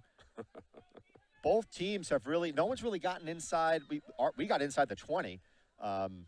In motion's number 5, and the quarterback keeps it, and he gets taken wow. down by number 23 for the Grizzlies. Owen Barry, maybe? Yep. That was Nick Barry. Nick Barry. Nick Barry. Nice tackle by Nick Barry. That'll do it. Oh, who's calling a timeout? Yeah, well. So it looks like Goffstown's trying to call a timeout. Why? Because if they stop them here, they'll do it. Then you go all out block. I you see. follow? Yep, I see. Worst case scenario is you get a roughing the kicker, and you get a penalty with, you know, who cares? How many timeouts do we have?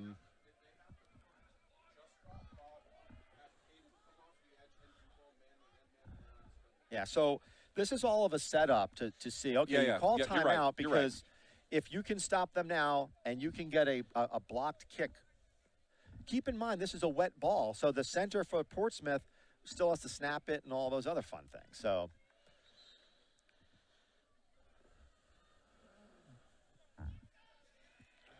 this is a nail biter, man. I love it. But you know what? We talked about this before. I mean, this is like the kind of a game that, you know, it's wet and this is football. It's football.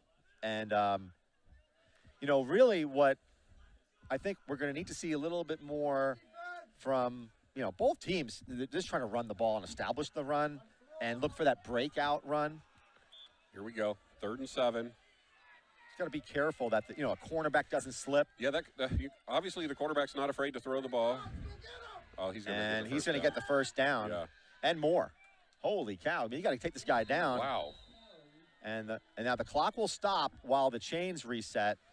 And man, that was, you know, so now this could come back and haunt them. But so now you got to play prevent defense, right? Because I wouldn't play prevent with 11 seconds left. I do, because you don't want anybody behind you. So this is where Duval has to be super careful. I see he's getting some coaching on the sideline, saying, don't let anybody get behind you. That's exactly what's okay? Nobody gets behind you. Let's see if we can get a pass rush, which we really haven't been too successful with all season long. Hinton drops back. And he's open over here. Look at number 5 over here. He's wide open. Oh, my gosh. And that'll do it. Wow. Number 5 happened? right here. What happened? Wide open. Timeout. Whoo, my goodness. Yeah. I mean, there was nobody with him. Let's see the replay here. You can't Watch see him it. come out this way. He was standing over here by himself. But quarterback was never going to be able to throw that ball. You know, like he can't throw across his chest 40 yards. I mean, did he complete that pass? He did. Okay, because I was watching this wide open. So now it is prevent because it's the last play. Agreed. And you don't want anybody getting behind you. If it's me, I want a good pass rush, and that's it. I mean, I bet number 5's going back to the huddle going, what? So far, great half by Portsmouth Clippers and the Goffstown Grizzlies. It's been a game of really field position. Punts back and forth. Both teams have had a hard time executing their offense. Some good runs here and there. Duval for Goffstown, and I would say the quarterback, more so Will Hindle for Portsmouth. Hindle had a phenomenal throw in that, and that's really been the offensive highlights. It really has been a defensive game so far. And just because we dropped back in prevent, I mean, our line and Ryan Cody there in the middle and Seth Osborne, they still have to do a good job. You got to do a good job, and you have to be careful of a pass, 4.1 seconds left. You know, over the middle. Come on, Seth. Come on, Seth. Look for the. Come on, Seth. Oh, boy. Oh, boy. This is trouble. This is backyard football right here. He's open. Okay. And that'll do it. Yeah. But a great job. Okay, you know what? That was backyard football. That was like hot route. I got it. But you know what? I love Hindle on that play. I loved it. Right? Like, you know, listen, we're homers, right? We do Goffstown games, but Hindle, that was awesome. Hey, I loved it. Just so you know, and I don't know if it matters to you, Aiden, but they're, senior day ceremonies, they're recognizing the cheerleaders at halftime. Okay. So maybe we'll stay, let's stay on. We usually go off. Is that now, do we need to do that? We can still stay live? So it's only like a 12-minute half anyway. It's probably a shortened one. So so that being said, let's talk a little bit about so far that first half. So give credit to Portsmouth. Will Hindle, super creative. I think he shows that he's athletic, dude. Not only he had some great runs, but he can throw the ball. That was that last play just reminds me of, you know, back when you used to play around in your Oh, yeah. backyard. Yeah. Because Seth Osborne had the pursuit on him, and then he just peeled out and ran all the way back across the field, set up the Hail Mary throw. You know, and you know, here's another thing too. Since we're, you know, we're talking 15 minutes. You know, we're gonna go through this one. What a nice job too by the officials, right? Because for the most part, like, we've been in these games, Joe, where there was more laundry than I've seen, like in my bedroom floor. I mean, it was so much laundry, and these guys have kind of called, you know, let them play. I'm a little concerned with your personal hygiene standards now that you've made that statement. Well, no, I actually think I'm good with the laundry. And I didn't say it was dirty. It could have been clean. That all of a sudden I took that laundry basket and thrown it around. But why are they all wearing ponchos out there? What's wrong with them? Because they're wearing ponchos. So, so now the cheerleaders for Goffstown, some of the seniors are going to get recognized as well. And as we hear their names, I'll be able to hear it from the press box, and I'll be able to talk about that. So let's talk about adjustments. So for the Grizzlies, no adjustments really needed on defense as far as I'm concerned. I think the addition of Cody has made a very big difference for the Grizzlies. And in terms of their base defense, they seem to be doing a pretty effective job. They're tackling fairly well. Yes, we had that one little over Aaron's head. Yeah, the one where Aaron, and you know, listen, it's going to happen. And kind of hard to blame, you know, the guy who contributes so much and busts his tail on right. Yeah. So that happens, he just got past. Luckily, it didn't matter, right? Yep. But on the offensive side of the ball, they tried to establish the run, and they did so to a certain degree. But then what happened was, just like anything else, vanilla became a very boring ice cream flavor. Yep. And that's where they're going to need to kind of, you know, mix it up. And I don't know how the throw over the middle is there. The middle is wide open, and I think that we're only comfortable relying doing those 3-yard dinks. They're relying too much, you know, on that. I am a little nervous, though. I will be candid. Is that if you try to throw like a 5-yard out route, you know, if we don't do it, if that throw is not accurate, it could be a pick six. So I like the throw over the middle, because even if it does get picked off, it's unlikely it'll be a pick six. But a couple of my observations is center, low snaps the entire game. Yeah. To Josh Webb. Yeah.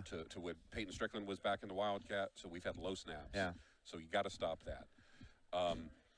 Ball is slippery. We saw it get away from Webb one time when he dropped back for the throw and the ball came out of his hand. We've seen the ball fall out on both sides. So, but our center has to get the ball up, right? Josh Webb is 6'6", 6'7". I know. I mean, if Peyton's back there, he's 6'4". Right. So and you're putting that ball, like, you know, at their ankles. Yeah. And that's hard to recover from. Yeah. Because then you're trying to pick up the slippery ball. And not only that, but you lose that second, right? Yep. So, and you're looking, you know, what if the ball is snapped, you know, you can almost be scanning the field and you kind of know the ball is coming right to your gut. But when the ball is low, now all of a sudden you take your eyes off the defense. So, so far the rain has held. When I say rain, it is raining here. Make no mistake about it. But it's not terrible. It's not terrible, and I'm sort of, as you know, Joe, I follow the weather like pretty closely. And I think because when I worked for in the insurance industry, I always had to be worried about storms, because every time you had a big windstorm, you'd be working a lot harder. So I've been following the weather pretty closely, and I'm going to just do a quick perusal to see where we're going to be at for the next hour or so. So right now we are in the 1 o'clock hour, and it's gonna pick up a little bit. So we went through a little bit of a lull, and it's gonna pick up a little bit between 2 and 3 p.m. Not much more than what we've got now, and then tonight, pretty much after 6, It's going to be it's bad. going to be bad. And then, like, actually midnight, with quarter of an inch of rain every hour. Well, later in the evening, I'm going to go home and watch my Georgia Bulldogs beat the tar out of the Florida Gators. Immediately following that, I'm going to watch the Atlanta Braves. Are you that confident? Oh, yeah. You are. I'm going to watch the Atlanta Braves beat the tar out of the Houston Astros in the World Series. Yeah. So you're that confident? Yeah. Wow. Yeah. Have you seen the Georgia Bulldogs defense? I did. Oh, I my have. gosh. I've been following it. So actually, I was just refreshed the weather. I think we might see very similar to this for the rest of the game, which would be really, really good. But, let's not forget, too, that Portsmouth has had 2 big injuries, most notably to Lalim, who is their starting running back. I think they said Brooke, cheerleader. Oh, Brooke. So this was Brooke. Thank you for being a cheerleader for us. Yeah. Again, you were Hadley Borden, senior. You were talking about it before the game, Scott. All the stuff that goes into putting a football game. Oh, yeah. Cheerleaders are often forgotten about, right? I would agree. I'm really happy they're getting recognized here at halftime as part of the senior day. And I want to say something else, too, Scott, because Thursday, as you know, this game had got moved to Bedford because of the conditions. Right. So I'm really thankful that whoever makes those type of decisions or influences those decisions brought our senior game the last chance. These seniors and cheerleaders and all these folks are going to be able to have this senior day at their home field.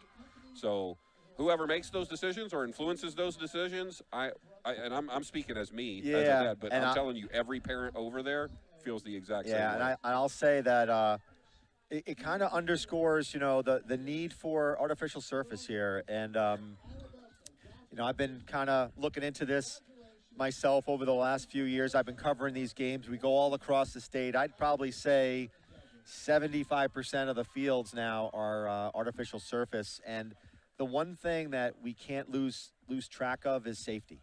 And we can talk about playability and all the other stuff and the cost of turf and all that stuff. But, when you see, today 2 players for Portsmouth got hurt, in my opinion, due to the turf.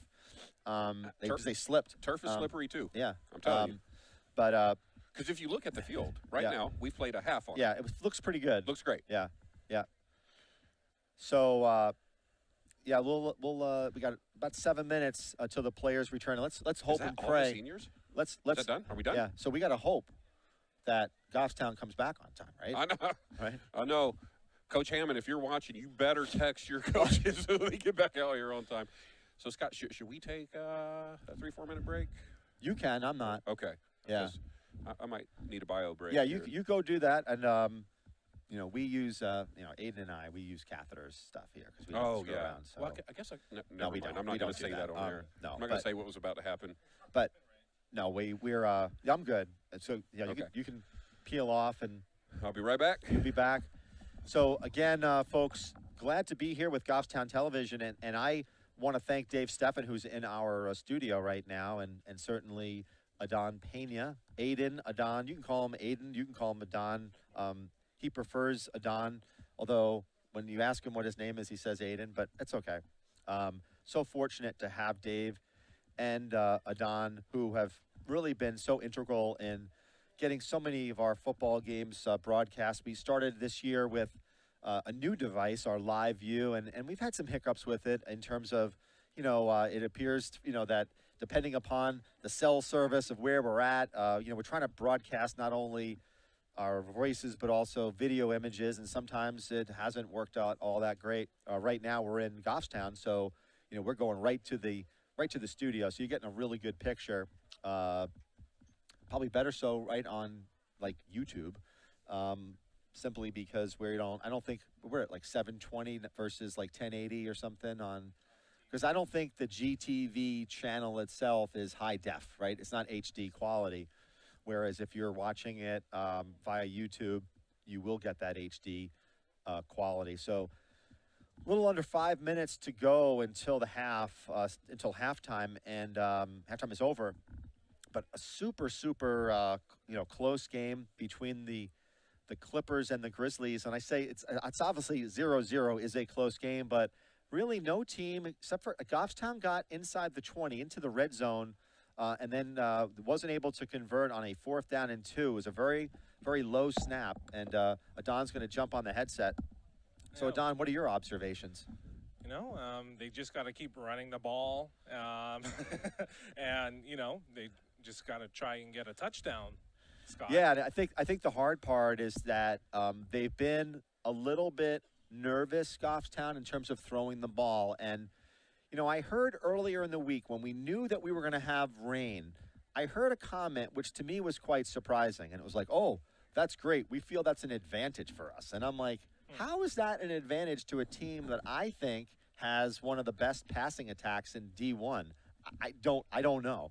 And when you look at this game, like Peyton Strickland has had one ball even thrown to him. He is arguably your best receiver, very difficult guy to tackle, and you've only thrown to him once. Jonah Lopez has been thrown to a couple of times. Caden Perry is another one, right? Caden Perry hasn't been thrown to at all. Caden Perry hasn't touched the ball. I don't think Caden Perry has touched the ball in that first half. So you're talking about, speedsters. I mean, Caden Perry catches the ball, he can take it to the house. So somehow, some way, I hope that the Goffstown coaching staff is looking to put the ball in Peyton Strickland's hand, Caden Perry's hands, because they're your playmakers. Yeah, I think I think you're totally right, Scott. I wouldn't be surprised, Scott, if we go into overtime. I mean, with the way how the game currently is. Yeah, I mean, one of the overtime- things that you have to keep in mind in a game like this, and this is always the unfortunate thing, is that in a game like this, what can happen is that a cornerback slips, and that's it. Like, cornerback slips, it's a receiver catches the ball and goes all the way to the end zone because a cornerback slipped. You could have a fumble, in a key time. You've already seen both teams have had issues snapping the football. So in these rainy types conditions, you're going to see that. So make no mistake about it. I don't know if you can go and put the camera up. Goffstown's not going to fool around at this time, right? So they're back onto the field with 2 minutes and 20 seconds left. So somehow, some way, that will not happen again. Yeah, they definitely learned their lessons. They definitely learned their lessons. Time. They got the coach, when that happens, they get it unsportsmanlike. And I don't know, what happened. Usually you have a coach or two that keeps track of the time. And something must have went awry in that game, I guess with Winnicott. And hopefully Portsmouth has a couple of minutes to get back onto the field. So not a huge crowd here, and I don't know if you can pan over to the bleachers. Not a big crowd, but also not a bad one for a rainy type day in Goffstown, the day before Halloween. And I was tempted to dress up. Really? I was, but then I'm thinking how would that be perceived, by GTV and the professionalism that we try to have here. So what were you gonna dress up as? A clown. A clown? Yeah, because I think that would be appropriate A clown that for cuddles? me. A clown that cuddles. Well, Joe's coming back, and speaking of cuddling, Joe's coming back. Yeah. You gonna cuddle? Yeah. All right, here he goes. Well, you can have a headset, bro. So speaking of cuddling, Your head is bigger than mine. Yeah. What in the world? Yeah, he's got stretch this thing out, bro. he's got a big noggin. Good Lord. So speaking of cuddling, Are we cuddling? so when I worked at State Farm, that was my former employer. Cuddle buddies over there at State Farm. They had this consultant, and they consultants make money. You know this, Joe, right? They make money by calling things different. Yes. Right. So Yep. they'll charge you $1 million to say you need to rename your conference rooms into dialogue rooms, right? So then it was rather than having a meeting, right? They called it a huddle, right? And a huddle was a short meeting, Joe. It was like a 5-minute Huddle rooms, breakout rooms. Right, huddle, Yeah. right. So at one point, I think They're late. Do we get a personal foul? Sorry. Yeah, they're not ready. They're not ready. They're not ready ready to play. Throw the flag. They're not on the field. That's a personal foul. That would be a foul. Yeah. That's a personal foul. Well, see how he's running the clock. See, now they got 3 minutes. Oh, damn it! Oh, sorry. Yeah. So we must have been inside that. You know? Dude, we were way late. Yeah.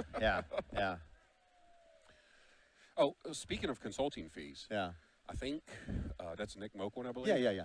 I think he owes me some money because I just consulted him You on did? how to coach. Oh. I said throw to Strickland. Oh. So he should pay me. You have to see it. You're in a dual role here. You know, you're Papa Bear, you're fan, you're announcer. You gotta. I know. I did that off air that time. Yeah. Well, that time. You know, and it's not just Strickland, right? Oh, I know. You know, Just throw the ball. You were not here when Adon put the headset on, and I was mentioning to the fact that Caden Perry has not had a single touch either. So Strickland got the ball. Yes, Jonah, right? Jonah got 2. Yep.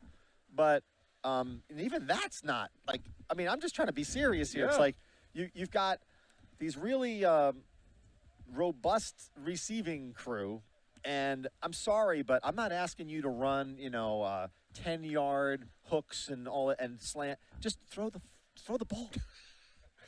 Throw the ball. Easy, Scott. Yeah. Easy, Scott. It almost came out. The F-bomb we got a almost PG came out, audience. Right? I know. My cousin in South Carolina is offended by bad language. My sister's watching the game. The F turned into a V. Everybody just relax. I've never claimed to be like a Puritan, even though we live in New England. And I'll tell you, during COVID, I think I've cursed like at least 50% more during the COVID years than before. I don't know. COVID made you curse? Oh my gosh, yeah. I mean, I don't have a potty mouth. At least I don't think so. But so far I've been very good on air. I don't think I've done anything inappropriate. If I ever do, I apologize. I try not to. Keep it clean. So we're under a minute to go in the second to start of the second half, and the Clippers. Let's get fired up. Yeah, so the Clippers are going to get the ball, right, Joe? So Goffstown receives. So Goffstown's going to kick off, and that's one thing who we have not seen. We have not seen a kickoff because nobody scored. That's right. So the opening kickoff was the only one we have seen. Right, and you only see those during after people put some points on the board, and it is 0-0.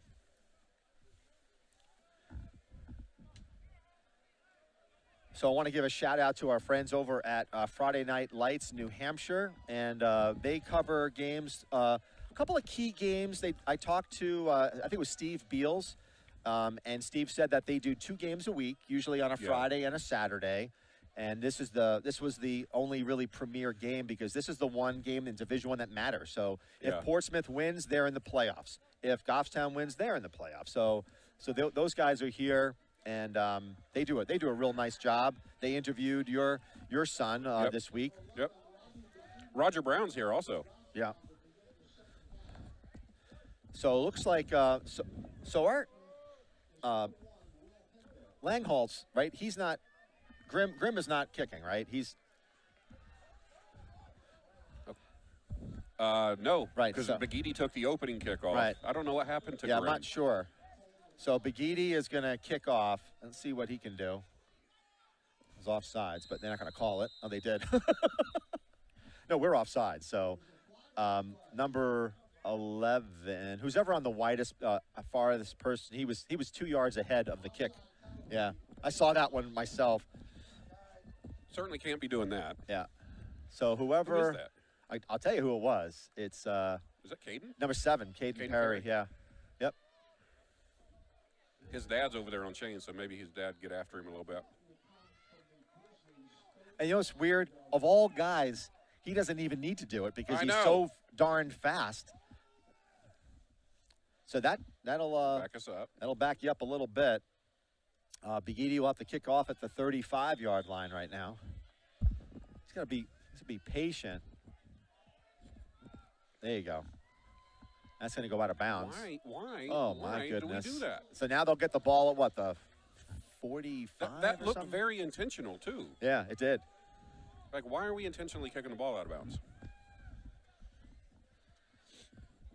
I have no idea. So That makes no sense to me.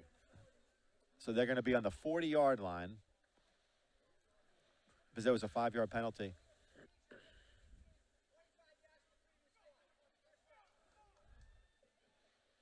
So that's a penalty on Goffstown.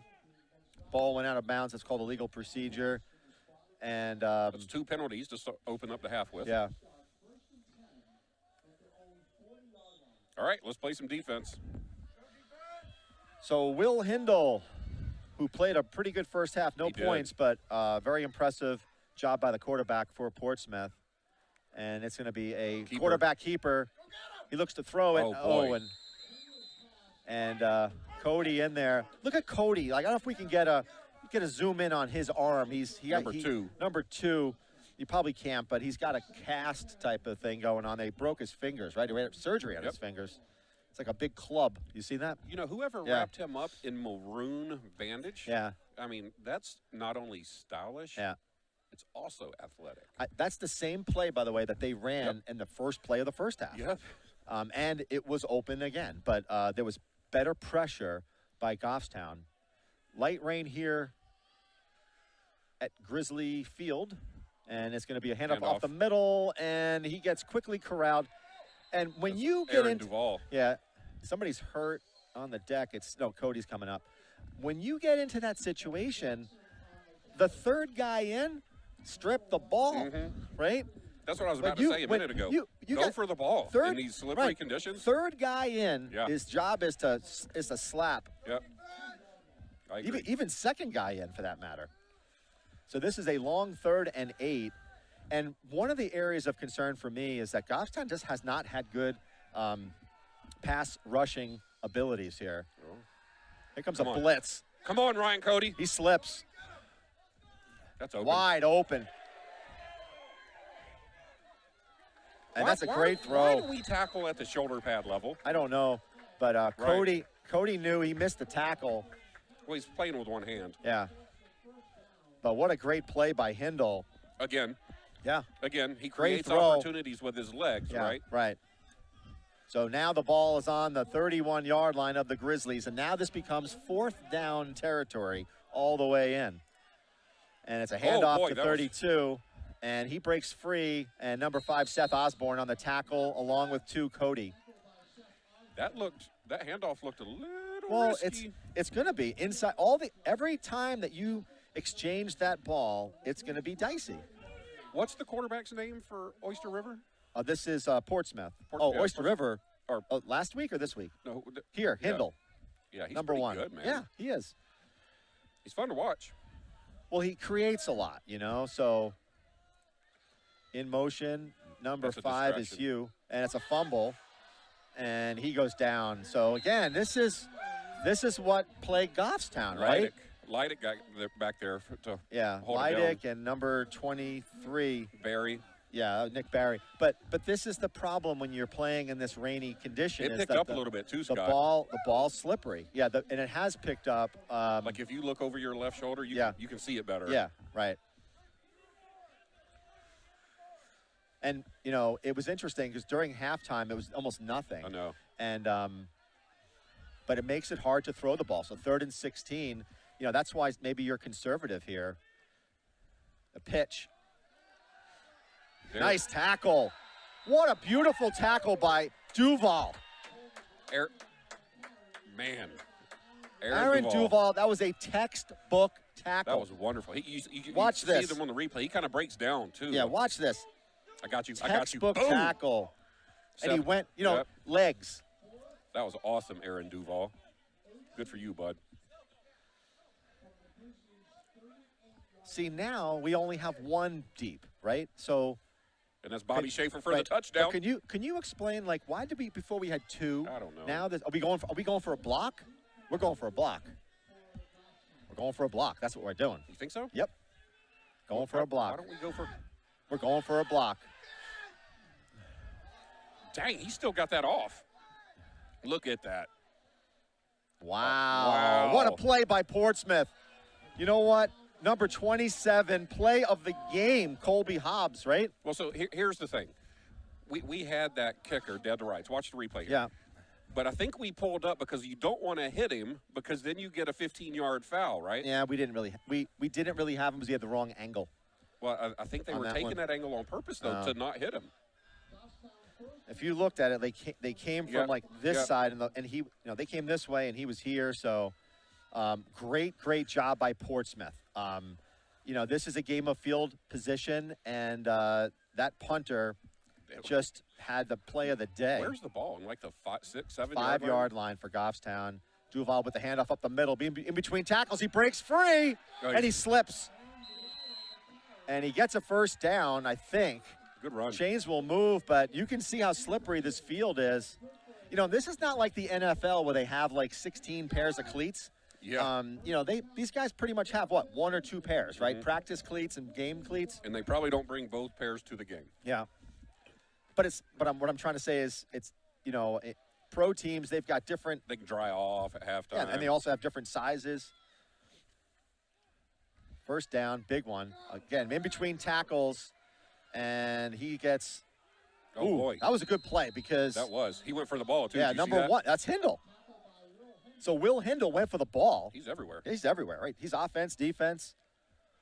And that was a good job for Duval to hang on to that ball, maybe too. Right a yard. Here. Like, he's like, give me the ball. Give me the ball. Right. Okay. Good job for Aaron hanging on to that. But we haven't talked a whole lot about the offensive line for Goffstown. They're creating some holes for Duval, and that's really what you're not going to be getting a whole lot of yards running these sweeps, and you have to run between the tackles. So see if they run over Antonio's side. And he breaks free again, and he gets tackled after another first down. So Aaron Duval has been this whole story. The only story. But this is where, now, on me right now, I pass right now. And I know it's risky because you're on your own 28-yard line, but they're thinking run. And a pass over the middle, play action, right? Play action to Duval, throw it over the middle. See what they do. They're bracketing Strickland here, who's closest to us in the slot. In motion is Caden Perry. I mean, he hasn't touched the ball. Like this play. And Duval runs between the tackles, and he picks up 3 yards. 2, 3. Yeah. You all know that what these coaches are trying to do is they're saying, okay, all we need is one big hole, one missed tackle, and Duval can take it the whole way. It's important on a day like today, too. We were talking last night, Scott, about, what'd you say, I-95? Yeah. North and south? Yeah. It's important to try to stay north and south on a day like today. And Duval has done that. I mean, they've been running, offensive line has been giving him some good space, but now they're getting, they're predictive. This is what was happening in the first half, right? It's predictable. Yep. So it's going to be 3rd and 6. Right. So the play is getting brought in from the sideline. And like I said before, Peyton Strickland, 1 look at. Caden Perry, 0. Lopez has caught 2. And that's your best receiving core. In my opinion, probably, this year is probably the best in the state, I think. Talent-wise, showcase him. yeah, but the play calling we haven't thrown the ball a whole lot, and he's open again in the middle. Oh boy! Oh, what a hit! What a hit! Yeah, he dropped that before he got hit, though. Yeah, yep. If you watch the replay, that ball. Yeah, so we see that he had it, and then that was a helmet catch opportunity. That's not a bad ball. That's a good throw. That's not a bad ball. But here's my thing. Throw Strickland out on the wing. Let him make that play. So now we're going for it on 4th and 5. I don't get this. He's just going to try to draw him off sides. Yep. Oh, worked. Wow. I told you. Worked. That's a first. Good job by Josh Webb. Josh Webb. Nice job, sir. But does he get the first down? Is it enough? Was it? I don't know if it's they. 4th and 5 I on the get scoreboard. It, but we don't know what it really was in terms. It looks like it will get him that first. But even if it don't. No, I'm just if you can see what the 4th down marker was. Yep. Yeah, he's moving the chains.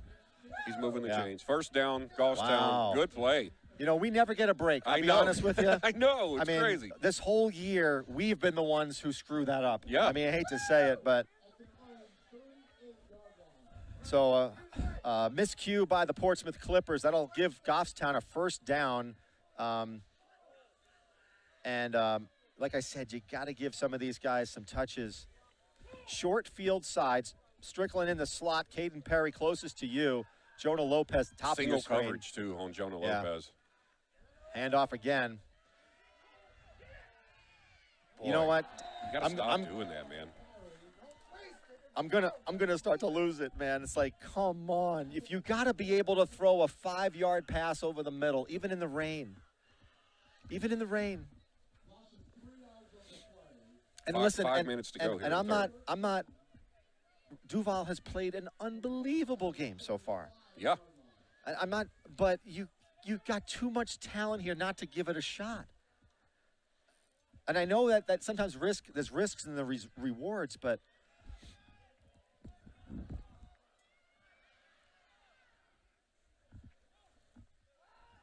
another handoff up the middle. Duval breaks the tackle, and he gets to the That's about a 7-yard run. Yeah, so it'll bring up a third down and a long 3, maybe almost 4. So, you know, it's hard. I get what these coaches are thinking. It's like, don't abandon what we're doing because you see a run when he peels that off. But then sometimes Portsmouth gets in there for a 3 or 4 yard loss. Yep.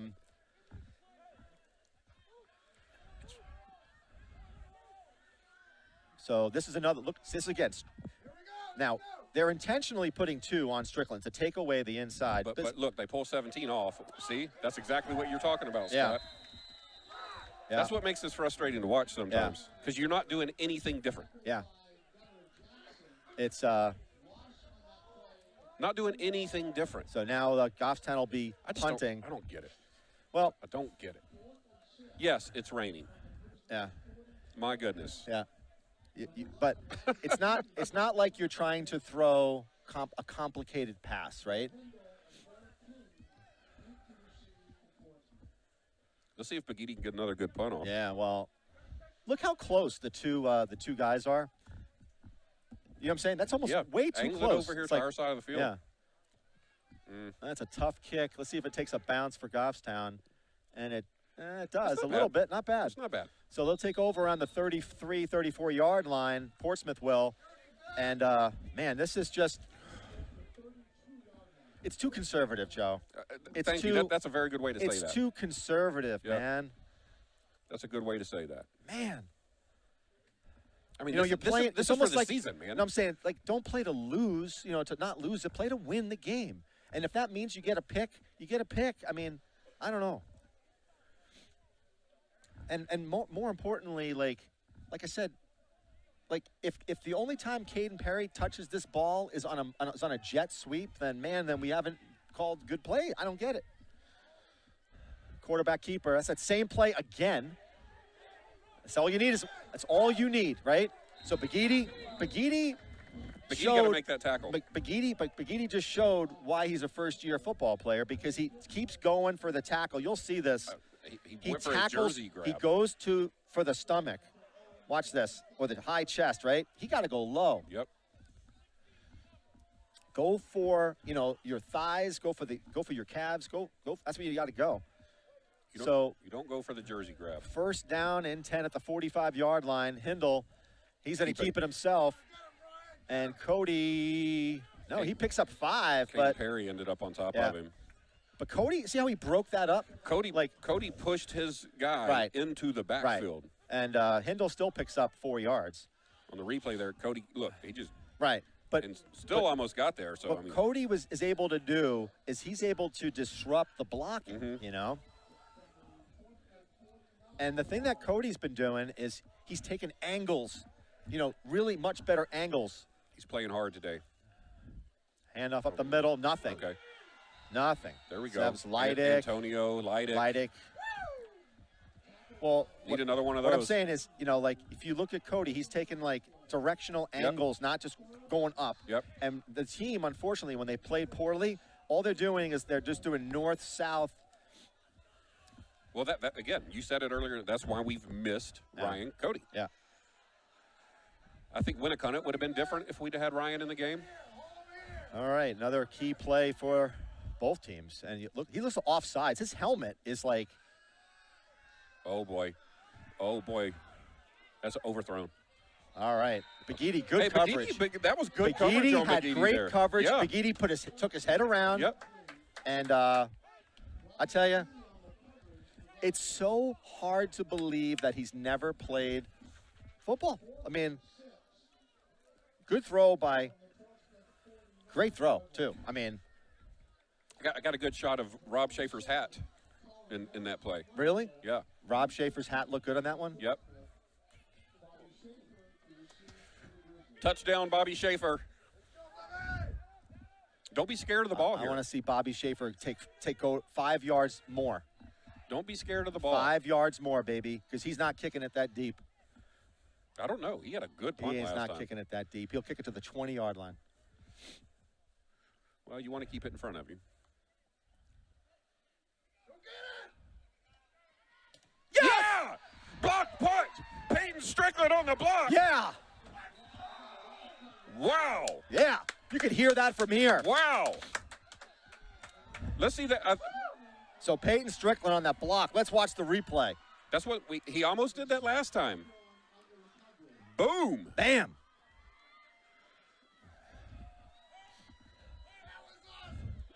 So Peyton Strickland, and now, like I said, this is where you put Peyton in the Wildcat. Whenever right you're now. in the 35 to 40-yard line and in, it's 4-down territory. So that was huge. the key here is you don't want penalties. You don't want to be in these 1st and 15s or get holdings. Now what? Timeout, maybe. Timeout, Portsmouth. Okay. So they were a little discombobulated there. They call a timeout, and again, weird weather-wise. Rain slowed down. The rain slowed down for G-Town. Throw the ball. Yeah. Throw the ball. I just don't. Coach Hammond, text your sideline. Throw the ball. Well, here's another thing, right? Why not throw the ball? Because, even if you have a pick, it's deep in your end.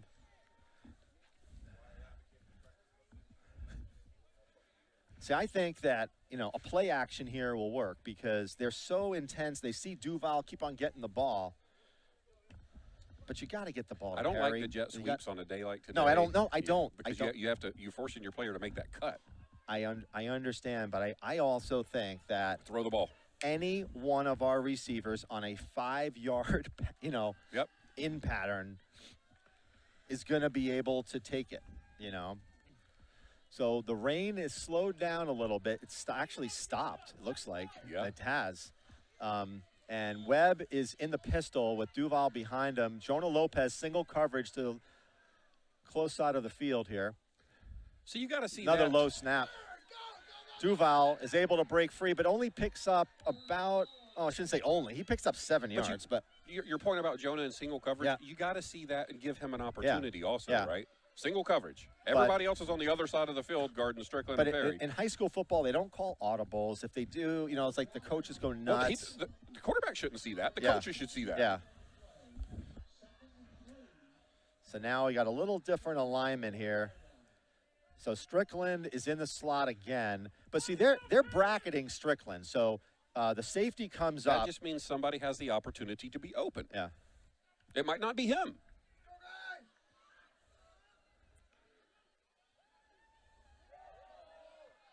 Oh, boy. Aaron gets Duval, a first down. He goes all the way down to like the 18? No, even close. I think he's even closer than that. It's hard to. He's at the 15-yard, almost the 15 or 16-yard line. First down. This will be the last play, if any, if they even take it off. I wouldn't. I would go in and just call some plays, man, because you got. So this is the closest that anybody has gotten in the game in terms of the red zone. So. All right, end of the third quarter. End of the third quarter, we got 0-0. We got a tie game at 0-0. Yeah, you almost never see that, right? So we're going to switch ends of the field here, which is not good because now we're going to have Rob Schaefer's head in the way. So Rob, you got to reposition your camera. So big deal, we won't get one huddle. Right? Yeah.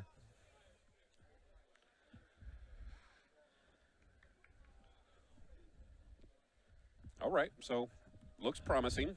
Well, right? The thing Let's here. not be as predictable. Let's do something different.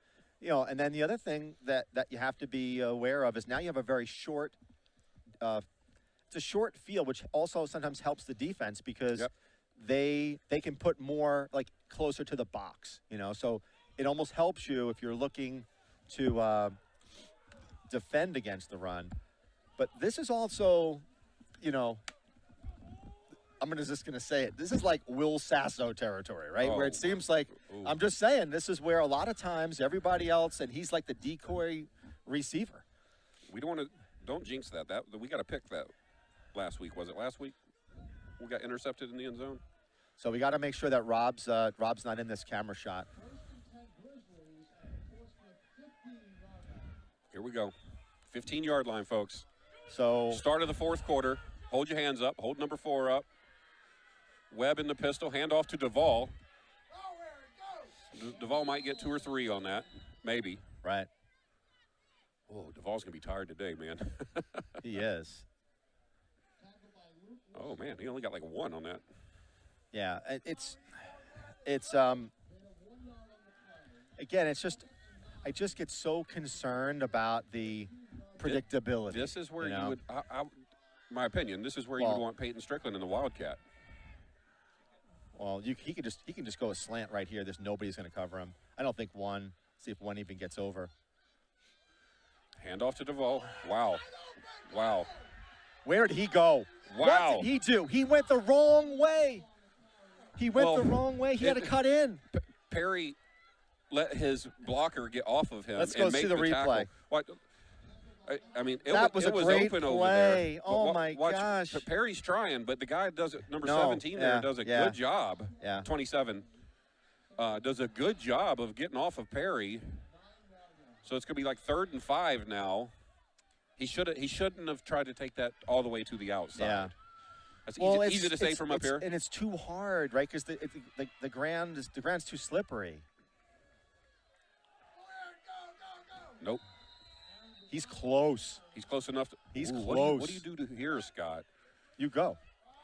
You got to go for it. And you put Strickland in the game. You take him out and you just do Wildcat. You do Wildcat here. You do Wildcat here. You do the Wildcat. This shouldn't even be a hard decision. This is a Wildcat every day of the year.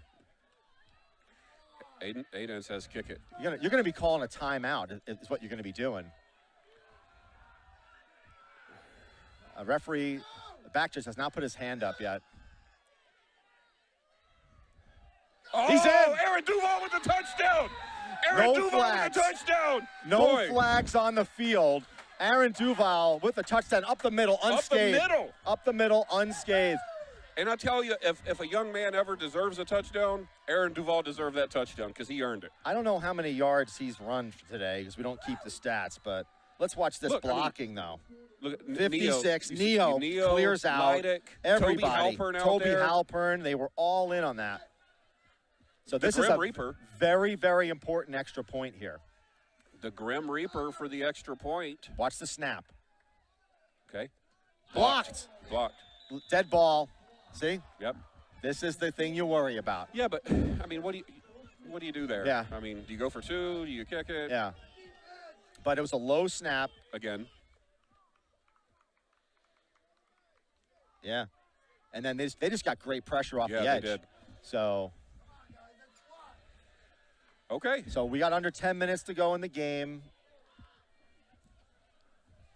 Goffstown puts up the first touchdown. Our student section's pretty fired up over there. They should be. That was a great drive by the Grizzlies. Really, a lot of it was on the legs of Aaron Duvall. Yeah. This game has been almost exclusively. Aaron I think Duvall. He's gotten about 80% of all of the snaps, right? Yeah. Maybe 80, more. I think it's more. Maybe more. So we're going to see, aside from the second half kickoff by Bagidi, this is now only be the second time Goffstown got a tackle, and who knows, they might be so nervous that that they simply are kicking it out of bounds? I hope not. I don't know. There's no. You can't play like that. Yeah. Well, when you do that, you're giving up the ball every time on the 40. You know. Yeah. So a good drive by the Grizzlies. Got a tackle here, folks. Rain is barely missed him. I will say, though, that, you know, I'm just shocked that there hasn't been more turnovers. I mean, in a wet field like this. Oh, wow. Pretty good kick there, Robbie. Oh, my goodness. Go. That's a live ball. That's a live ball. Okay.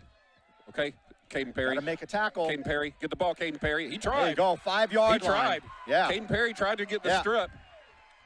So Well done, Grizzlies. Yeah. So what a kick by Bagidi. That was an unbelievable kick by Robbie Bagidi. Your last sentence was, I can't believe there hadn't been that many turnovers, and this guy almost turned the ball over. Look, whoop. He's like, right now, he's like, oh, goodness. And that was all Robbie Bagidi. Boy, he's lucky he didn't slip right there, too. So, again, this is important for Portsmouth. What happened? Helmet off on this player, so does he have to come off? Yeah. What happened? 25, his helmet came off.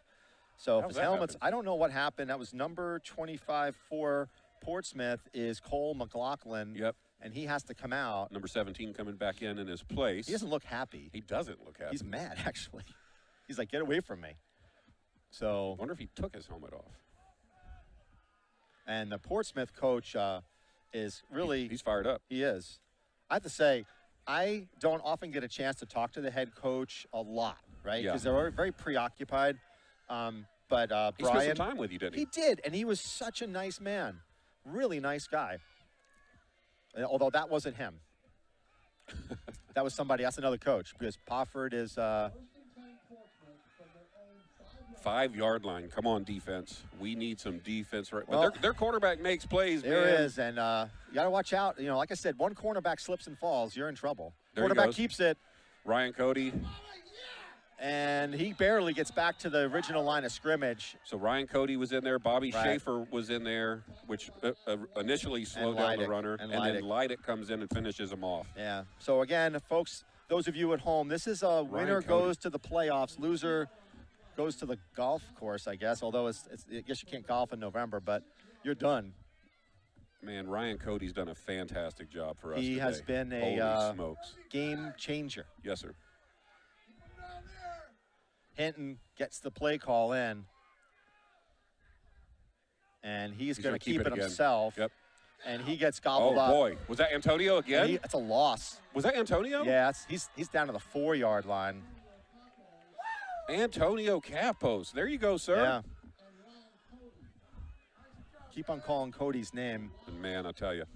And so now it's going to pick up a 3rd and 9, and, you know. Oh, boy, who else was that? Was that Seth? I think Seth Osborne was in there, too.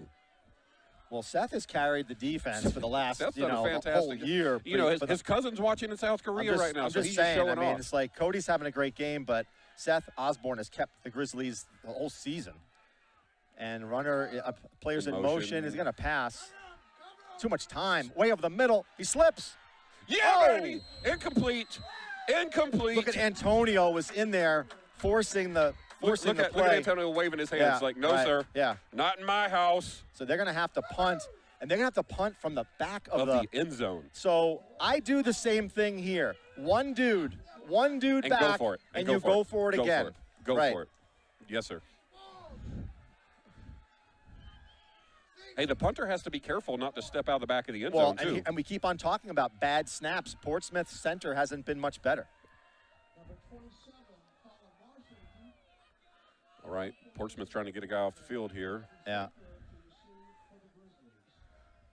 Ooh, this is nerve-wracking. It is. Okay. Bad kick, though. Yeah, and that's going to go out of bounds at the. Yeah, just let it go. So we're going to get the ball on the 30. 30. Yep, right on the 30. That's okay. Hey, man, if we score again right here, Scott, come on, baby. Come on, baby. Hey, I want to keep working with you this year. We need to win this. Yeah, we want to go to win a Cunnet, right? With Ryan Cody, that's a different ballgame. I'm telling you, because all they do is run up the middle. Guess who's there? Yeah. Ryan Cody. Well, This is a very important drive for both teams because I think you're right, Joe. I think if Goffstown can put another TD on the board, Portsmouth hasn't been able to do a whole lot, and to have to put up 2 TDs, I think would be challenging. And keep in mind they've already given up one of their timeouts. So. And we're not going to be in a hurry, right? So we're going to run, hopefully pick up a first down. And the other thing, too, to keep in mind is that we're going to be in 4-down territory for this. So Duval with the handoff. Big boy. hole. He slipped. Yeah. He still picks up about 3 or 4. Golly, but if he doesn't slip. That edge was sealed up, man. Yeah. That was good blocking. It just goes to show why you have to run between the tackles, because even running outside the tackle, which is seeing what he's trying to do here, see, you can't even make a cut. And you're almost better off not even trying to make a cut. Just run. You just run. You know, just run. Yeah. Don't be fancy. I-95, baby. North and south. Yeah. He didn't get it. You know, I don't think Jonah I know. got that. I got it as soon as you said well, it. you did, and I think your in-laws from Georgia got it, but nobody else did. Now look at this. He does a quick slant here, Jonah Lopez. Look at rusher off the edge there. Unblocked. Rusher off the edge. So check it out. Number 1, so they're stacking on Peyton, right? Right. But one of them's peeling off, coming to the edge. Too predictable. Yep. And they're blitzing. Now they're doing run blitzes. Well, they've done that. Yeah. They have 2 that starts over there with Peyton, but one breaks off of him. Watch. I don't know. Oh, we froze again. We froze again. So 7 minutes to play for the Grizzlies. And it's a long 3rd and 7. And see, now they don't have double coverage on Strickland. Okay. Oh, now they do. Now they bring the safety over. But that means that Jonah Lopez is open over the middle. 100%. What are we doing? Unless the linebackers drop in coverage. You know what? I'm going to watch the linebackers on this play. You got to snap the ball. Snap the ball. You're going to get a penalty. They're just trying to let the clock run. Oh, there it is. Come on. Come on. That's just poor execution. But even I saw that. I get it. You're trying to use every second you have, right? But, I mean, your point, the back ref raises his hand. Yeah. He starts counting. He's not paying attention. Come on. He's not paying attention. That's you can't do that. Too big of a game to have that happen. I'm sorry, but now you're in a more of an impossible 3rd and 12. I'm getting a drink of water. Come on, Josh. You got to, this is the type of thing where you got to focus. And they're going to probably run the ball again. Run blitz. Oh, he dropped back. Peyton's open. That's a first down. First down. Do about it again. Time. It's about time. Oh, my gosh. Do it again. Yeah. Great throw by Webb, okay? That was a good throw. You got to give the guy credit on that one. He put it right on him. I could see it on replay. Yeah. So that's a first down and 10 at the 17-yard line, and it's like about time. We threw a pass to Strickland, and he was a beautiful throw by Josh Webb on that one. So he atoned for his sin. That might be the easiest catch Peyton's had all year. I'm just telling you, that was a perfectly thrown ball. Much needed first down, too. Under 6 minutes to play for the Grizzlies. Josh Webb in the pistol, hands it off to Duval up the middle, and he gets tackled pretty quickly for about 3 yards. So, Joe, we just said now that the clock is kind of winding down, if Goffstown is able to put points on the board, even a field goal. Even a field goal. Even a field Yeah, goal, you're right. which I think is, I don't know if Risky. real risky, but a field goal, 9 points, I think that would also seal the deal. But touchdown more so. So 2nd down and 8 with 5 minutes and 25 seconds left. And again, that back judge hasn't put his hand up. Aaron Duval. Ooh, boy. Oh, boy. Again, predictable. It just, I just don't get this, Oh, man. So they lost 2. Now it's 3rd and 10. And now are you going to go back to that same play where Strickland was able to get it? 4 minutes and 50 seconds left to go here. Looks like the clock on our TV is wrong. Yeah, it's every once in a while it has to get reset. Yeah. So it's 4 minutes and 43 seconds left. So we're a little bit more on your screen. And here comes a run blitz. That's not a good That's throw. a bad throw. That's not a good throw. Yeah. What happened was that was really good coverage on Strickland. Yeah. I was questionable whether he was held, but I think he wanted to go to Strickland. Yeah. But no, whoever that was, like, really had Peyton by the, real by the good shoulder pads. Yeah. I mean, I don't know if we get a replay on that one. I don't know if it's possible. Okay, let's see. Let's look at Strickland here because it was Hinton. Oh no. Yep. Yeah, he just didn't have it. And then when he rolled out, he doesn't have the ability to throw there. That was not. Yeah. See, this is with Josh Webb, he's not, he's more of your pure pocket passer. He's not one of these. He's not like Hinton, who is Hindle, I should say. 4th and 10.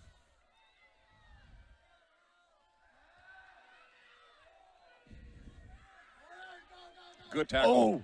Good tackle by number 29. And that'll do it. They'll take over on downs. But we could have had that play throughout. It's weird that we do that to the short side of the field. Yeah, because you don't have much room to run. That's right. But he had Number blockers, 29 but he came. Look, boom. Boom, right. Although we didn't block here, 51. That was Toby. Halpern. Yeah. He didn't block anybody. Can't just stand there and watch. Yeah. So Portsmouth will take over, and with 4 minutes and 23 seconds and only 2 timeouts, they might find themselves in 4th down situations simply because they have to. Well, they're certainly in 4th down, regardless of where they're at on the field. So now it's all about Goffstown's defense, who has done a good job all day, but with that missed extra point, this could be a depressing moment. If Portsmouth is able to put points on the board, it'll all come down to that extra point. Their quarterback's a playmaker. Oh, they moved. Their quarterback's a playmaker, right? We've seen it. They just, I hate to say it, but I was saying they pulled the Goffstown. They got a false start. I wonder how the concession stand's doing over there today. I don't know. I can't see. They got all the tents up over there. So we've been pretty fortunate in the sense that the rain has really held off for these guys. 1st and 15. Looks like from about the 8-yard line. So they're deep again. Handoff up the middle. No, quarterback keeper. Oh, he slipped. He slips, and he look eludes him. Look at him. He caught the ball. He caught the ball. And that's going to be holy cow! What a play! I just got done saying that quarterback is a playmaker. Well, and that takes him out of danger zone, right? So that's close to a 1st down, and he made something out of nothing there. And you know what? He made something out of a lot of nothing. If Portsmouth comes back and they eventually win this game, boom! He's hit right. Yeah. Oh, that's the end of the play. Yeah, that's the end of the play, unfortunately. But if Portsmouth comes back and if they were to score and win this game, that's going to be the play that you're going to go look at again. Oh, he dropped it. Wow. Lucky there. Wow, he dropped it. That was a good ball. Number 5. That was number 5 was Ethan Hugh. That was a good ball. He had it in his hand. That quarterback. Look, watch the replay here, Scott. Yeah. Quarterback delivers a good ball. Look. Yeah. Back across his body. Boom. What a novel concept. Throwing it. Aaron Duval there to dislodge it, but. So a 3rd and 1, and why is the clock not moving? Because it's an incomplete pass. Yeah, so if I'm them, I run the ball and just pick up the 1st down. Yeah, and they got a tackle, boys. Come on. And who's else? Who was 16, and what is he doing? That's Bobby Schaefer. Bobby Schaefer, come on, man. Like, he's standing around waiting for the other guy to make a tackle. I don't know if you can see this, but. I'm watching. Now, as he gets through here, he's waiting and waiting, and what is he doing? Hit him. He should be going in and trying to strip the ball.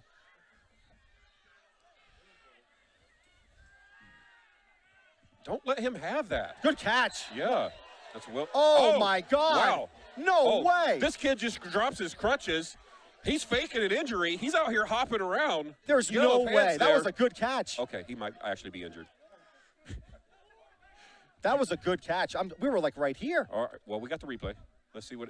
How was that not a catch? And I don't know. Maybe it looked good. It looked good from here. Maybe he didn't have possession when he crossed over the sideline boundary there. 4th down territory. I thought it was a catch. This is 4th down territory all day long now. So Goffstown's either going to need a turnover. Look at Portsmouth throwing the ball. Yeah. Come on, Adam Leidick. Wow, good pitch. Who was that, Osborne? There's a flag. That was a face mask. Really? Yep. Yeah. Osborne with the face mask. Hey, That's 15. I'm telling you, man, that quarterback's a playmaker, bud. Yeah, he got a face mask, though. Yep.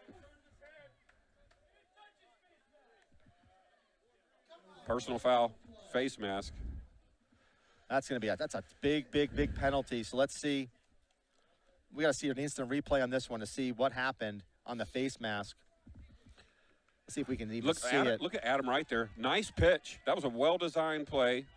To Seth Osborne. That's not a 15-yarder. That's a 5-yarder. Well, they're giving him 15. They're saying he turned his head. But that's not a good call because I think he did not hold and twist, and that's not a good call.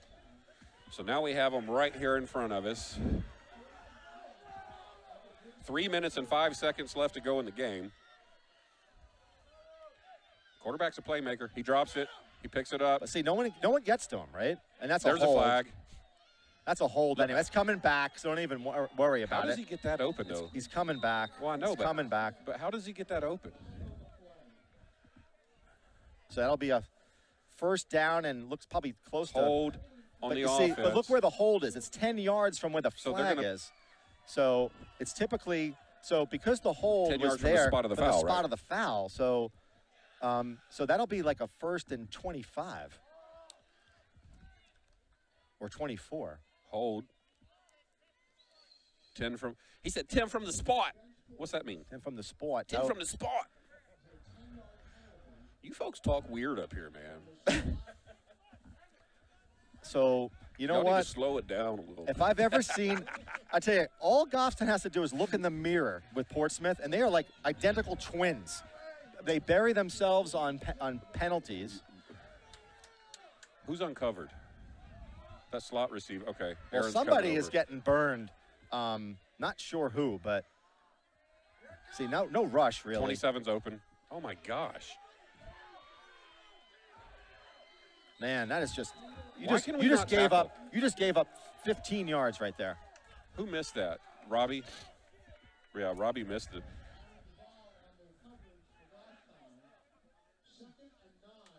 So it looks like that was Bobby Schaefer's guy. And now it brings up a 2nd down and 9, which That was is a big now play. which is now doable. Well, Yeah, that was a before big it was play. like 1st down and like forever. Goffstown has not been able to get pass rushing, and the only time they've been able to be successful is when the snap has been bad. Okay, incomplete. That was an incomplete ball. So again, 2-down territory right here, right, Scott? Yeah, 4th down territory. Yeah, exactly. So they're gonna have to go for it, and you do because go for that slant again. It worked. Because you can't kick the ball back to Goffstown because of Duval. You can't. Well, so you got to put. They're not going to do that. Yeah. So Goffstown is going to need 2 stops here. Yep. Okay. Let's see what Hindle can do. Oh, snap! Low snap! Let's go, Antonio. No holding. There we go. Okay. Owen Berry, or Nick Berry, number 23 on the tackle. That ended up better for Portsmouth than it could have. But this is what I was saying, slippery ball. I mean, here we go. Bad snap, right? Wow. Wow. But great job by the quarterback, Hindle. I mean, if he doesn't do that, he loses 15 That's yards, what I'm saying. right? That ended up better than it could have. So this is your play of the game right here. No, we always talk about it. They stop them here, they'll pretty much be able to run the clock out. Here we go, folks. 4th and 14. Got to get a pass rush. 2 minutes to go. Antonio, slow off the ball. Matt Burke. Come on, Matt Burke. That's Matt it. Burke. Matt Burke. Matt Burke. Matt Burke. Let's go, Matt. Matt Burke. Let's go, Matt Burke. Matt Burke. I'm going to say his name I know. 10 times. Every single game he makes one of these plays. That's right. He had. Wow. That was big. Yeah. That was big. You know, the other thing, I have to be fair to our Goffstown players is that I said Antonio slow off the ball. He's playing both ways. Yeah. He's 320 pounds. Yeah. Okay? Yeah. That was huge, Matt Burke. So now what you cannot have is a fumble. Why is okay? the ball right here? What? Oh, that's where it was. Yeah, because yeah. he threw the ball, right? So now you can't have a fumble, right? You can't. You have to just. We actually, I think we need one first down. I think we actually need one first down. I don't think we can run this clock out. It's 1:52 left to go in the ball game. We're on the, 48? We're on the 48-yard line of the Clippers. There's 40 seconds, right, in between each play, and they have 2 timeouts. So yeah, we're going to need a first down. So you can't stop playing football is my point. All right. Aaron Duval. Look at him. He just doesn't go down. Aaron First Duval down. just doesn't go down. First down. Got to interview Aaron. Yeah. Hendel with the tackle. I mean, this kid's been all over the place. That kid's an impressive player. Okay, horrible snap again. Yeah. And, Josh did a good job of getting that one up. That was a big play by the quarterback. Yeah. You know, what a great. That's a long way to reach for Josh Webb. That's a great play by Duval, but I got to say, on that play, it's Josh Webb saved the day on that one. I agree. Because he was able to pick it up and get it off and fast. get it to his hands. Did again. Look at the delay by Duval. That was nice. Man, you better talk to the center here. I mean, who is it? Is it Leidick? Or is it is it 51? Halpern? No, it's Leidick. It's been all day. You've got to do a better job snapping the ball.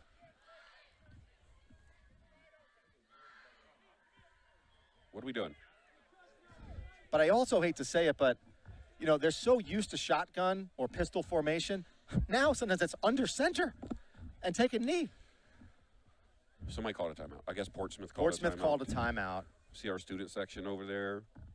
You know, some of them braving the inclement weather. So, so no doubt, Aaron Duval, and I gotta say, Cody, right? I would say Cody. Yeah, I'm good with Cody. And maybe Matt Burt for that big pursuit. That's the only. I don't want to say the only thing, but that was a big play. That was a massive play, but sometimes we don't have to interview 50 people. Sometimes That's true. Two might do, but you're 100. But this game ain't over yet. So let's just let's. What is it? So Second and 7. Why is Begidi in? Why is Begidi in when you haven't? Can you help me on this one? Did Aaron? No, I'm just saying a guy like he hasn't. I don't want to even use the word. Where's Aaron? But why isn't Duval in the game? Just put 2 hands on it. 2 hands on it. Ooh, I don't like that. Ooh. No. You got to keep 2 hands on the ball. Ooh. And I'm just saying, Aaron Duval is your running back, right? There, he's coming back in. He might have been dinged up a bit. Yeah. That's their third and final timeout. So now it's a 3rd and 4 that we have to pick up. Rob Schaefer's about to have a stroke over here. Well, I think it's nerve-wracking, isn't it? If they pick up this first down, for all intents and purposes, the game is over. Yeah. If they don't pick up this first down, there's no more. Listen, there's no more timeouts, right? So now what Goffstown would do in that situation is go for it. Let's just say that 5 seconds go off the clock after this next play. It'll be 1 minute and 4 seconds. Then the clock would go. It'll be 40 seconds come off the clock, right? So you'll have about 24 seconds left. You call a timeout. And then it'll be 4th down and whatever. With 20-something seconds. Then you decide what you want to do.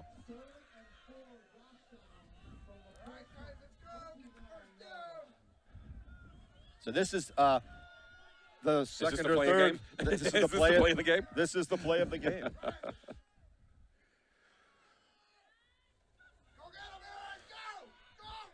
Oh, good run. Did he get it? He got it. Did he get it, Scott? He got it.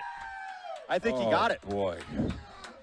Oh, I'm hanging off of Adan over here. He got it. First down, and that'll do it for the Grizzlies. All they need to do is kneel on the ball.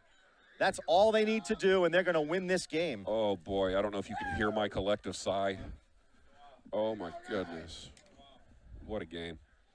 Well, what a game. And a hell of a game for both sides. Let's be honest. I mean, it was bad conditions, but. Is that Peyton at quarterback? Oh, no, he's just there in a protection format. Yep. Formation, I should say, just in case. Last play of the game right here. This is it. Last play of the game. And that'll do it. So the Goffstown Grizzlies will go on to the playoffs.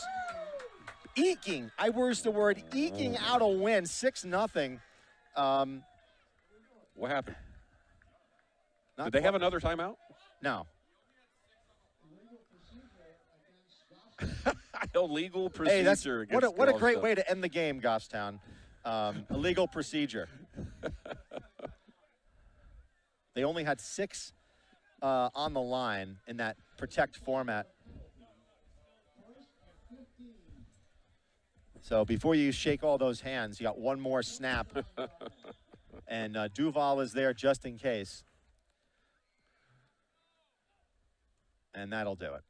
Ball game. Webb takes a knee. And, you know, I have to say, right, wrong, or indifferent, it was a all running attack, and intentionally so. Yep. By they get the W, right? So that's really all that matters. Got one more game. We got one more game in us, and that game will be played, I believe, at Timberlane, and that'll be next week. Isn't it Winnicott? I'm sorry. Winnicott, Timberlane. Winnicott. Okay. So we'll have to get some more information on that one. We will thanks to all our global be viewers. broadcasting, for that one. So for those of you, we are going to go down and interview a couple of players. So you hold tight, and we'll do that in about 10 minutes.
Scott Gross here, GTV Sports. I'm here with Ryan Cody.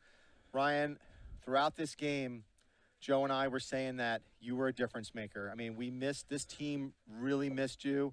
I think Seth did the best that he could in terms of at linebacker, but you add a fierceness and just a nose for the ball, going after the ball.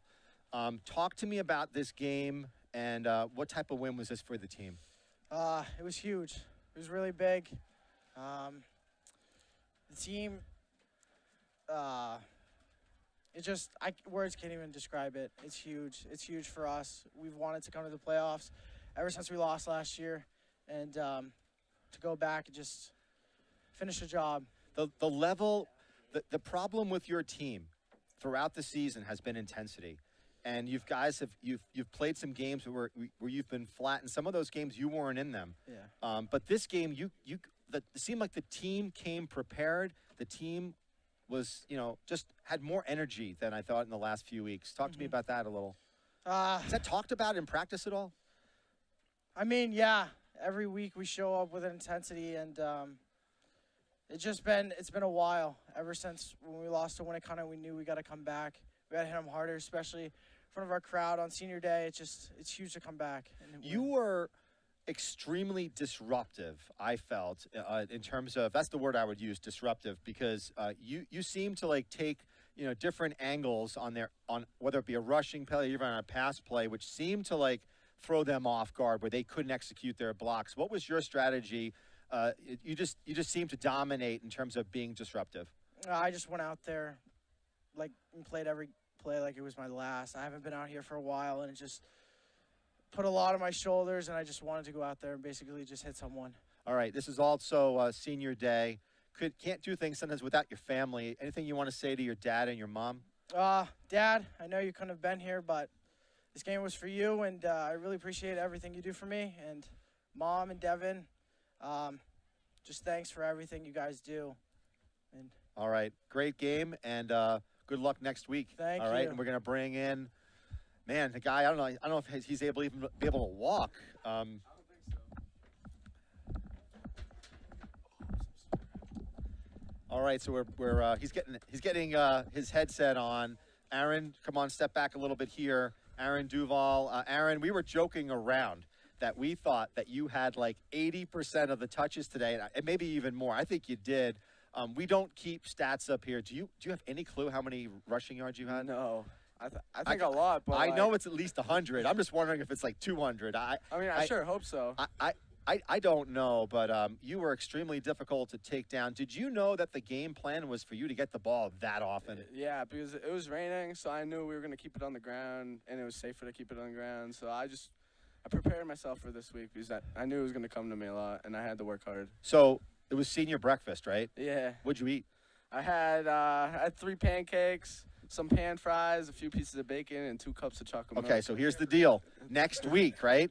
3 pancakes, right? Same thing, right? You cannot break with tradition. Yeah. Because we're going to need whatever that fueled you today. So tell me a little bit about, slippery field conditions. There must have been at least 6 times where you might have brought it. You might have broken it, but you slipped. So how bad was the field conditions? It was pretty bad. Like you said, I thought I saw just the end zone at one point, but I tried to cut and I ended up falling. It happened a few times, so it wasn't ideal, but we can't do anything about it. So we were curious that on that one defensive play where the quarterback for Portsmouth threw a 40-yard bomb. You were the safety on that one. What happened? Did that guy get behind you, or? Oh, yeah. It was a confusion in the plays. There was 4 guys on one side, and I didn't notice the 4th guy was ineligible, and I thought that was my guy, so number 3 was mine. Right. And I just let him sweep by me, so I picked it up. If I didn't, it was going to be a touchdown. Yeah, no doubt about it. So let's talk about next week. What do you think you've already played Winnicott, right?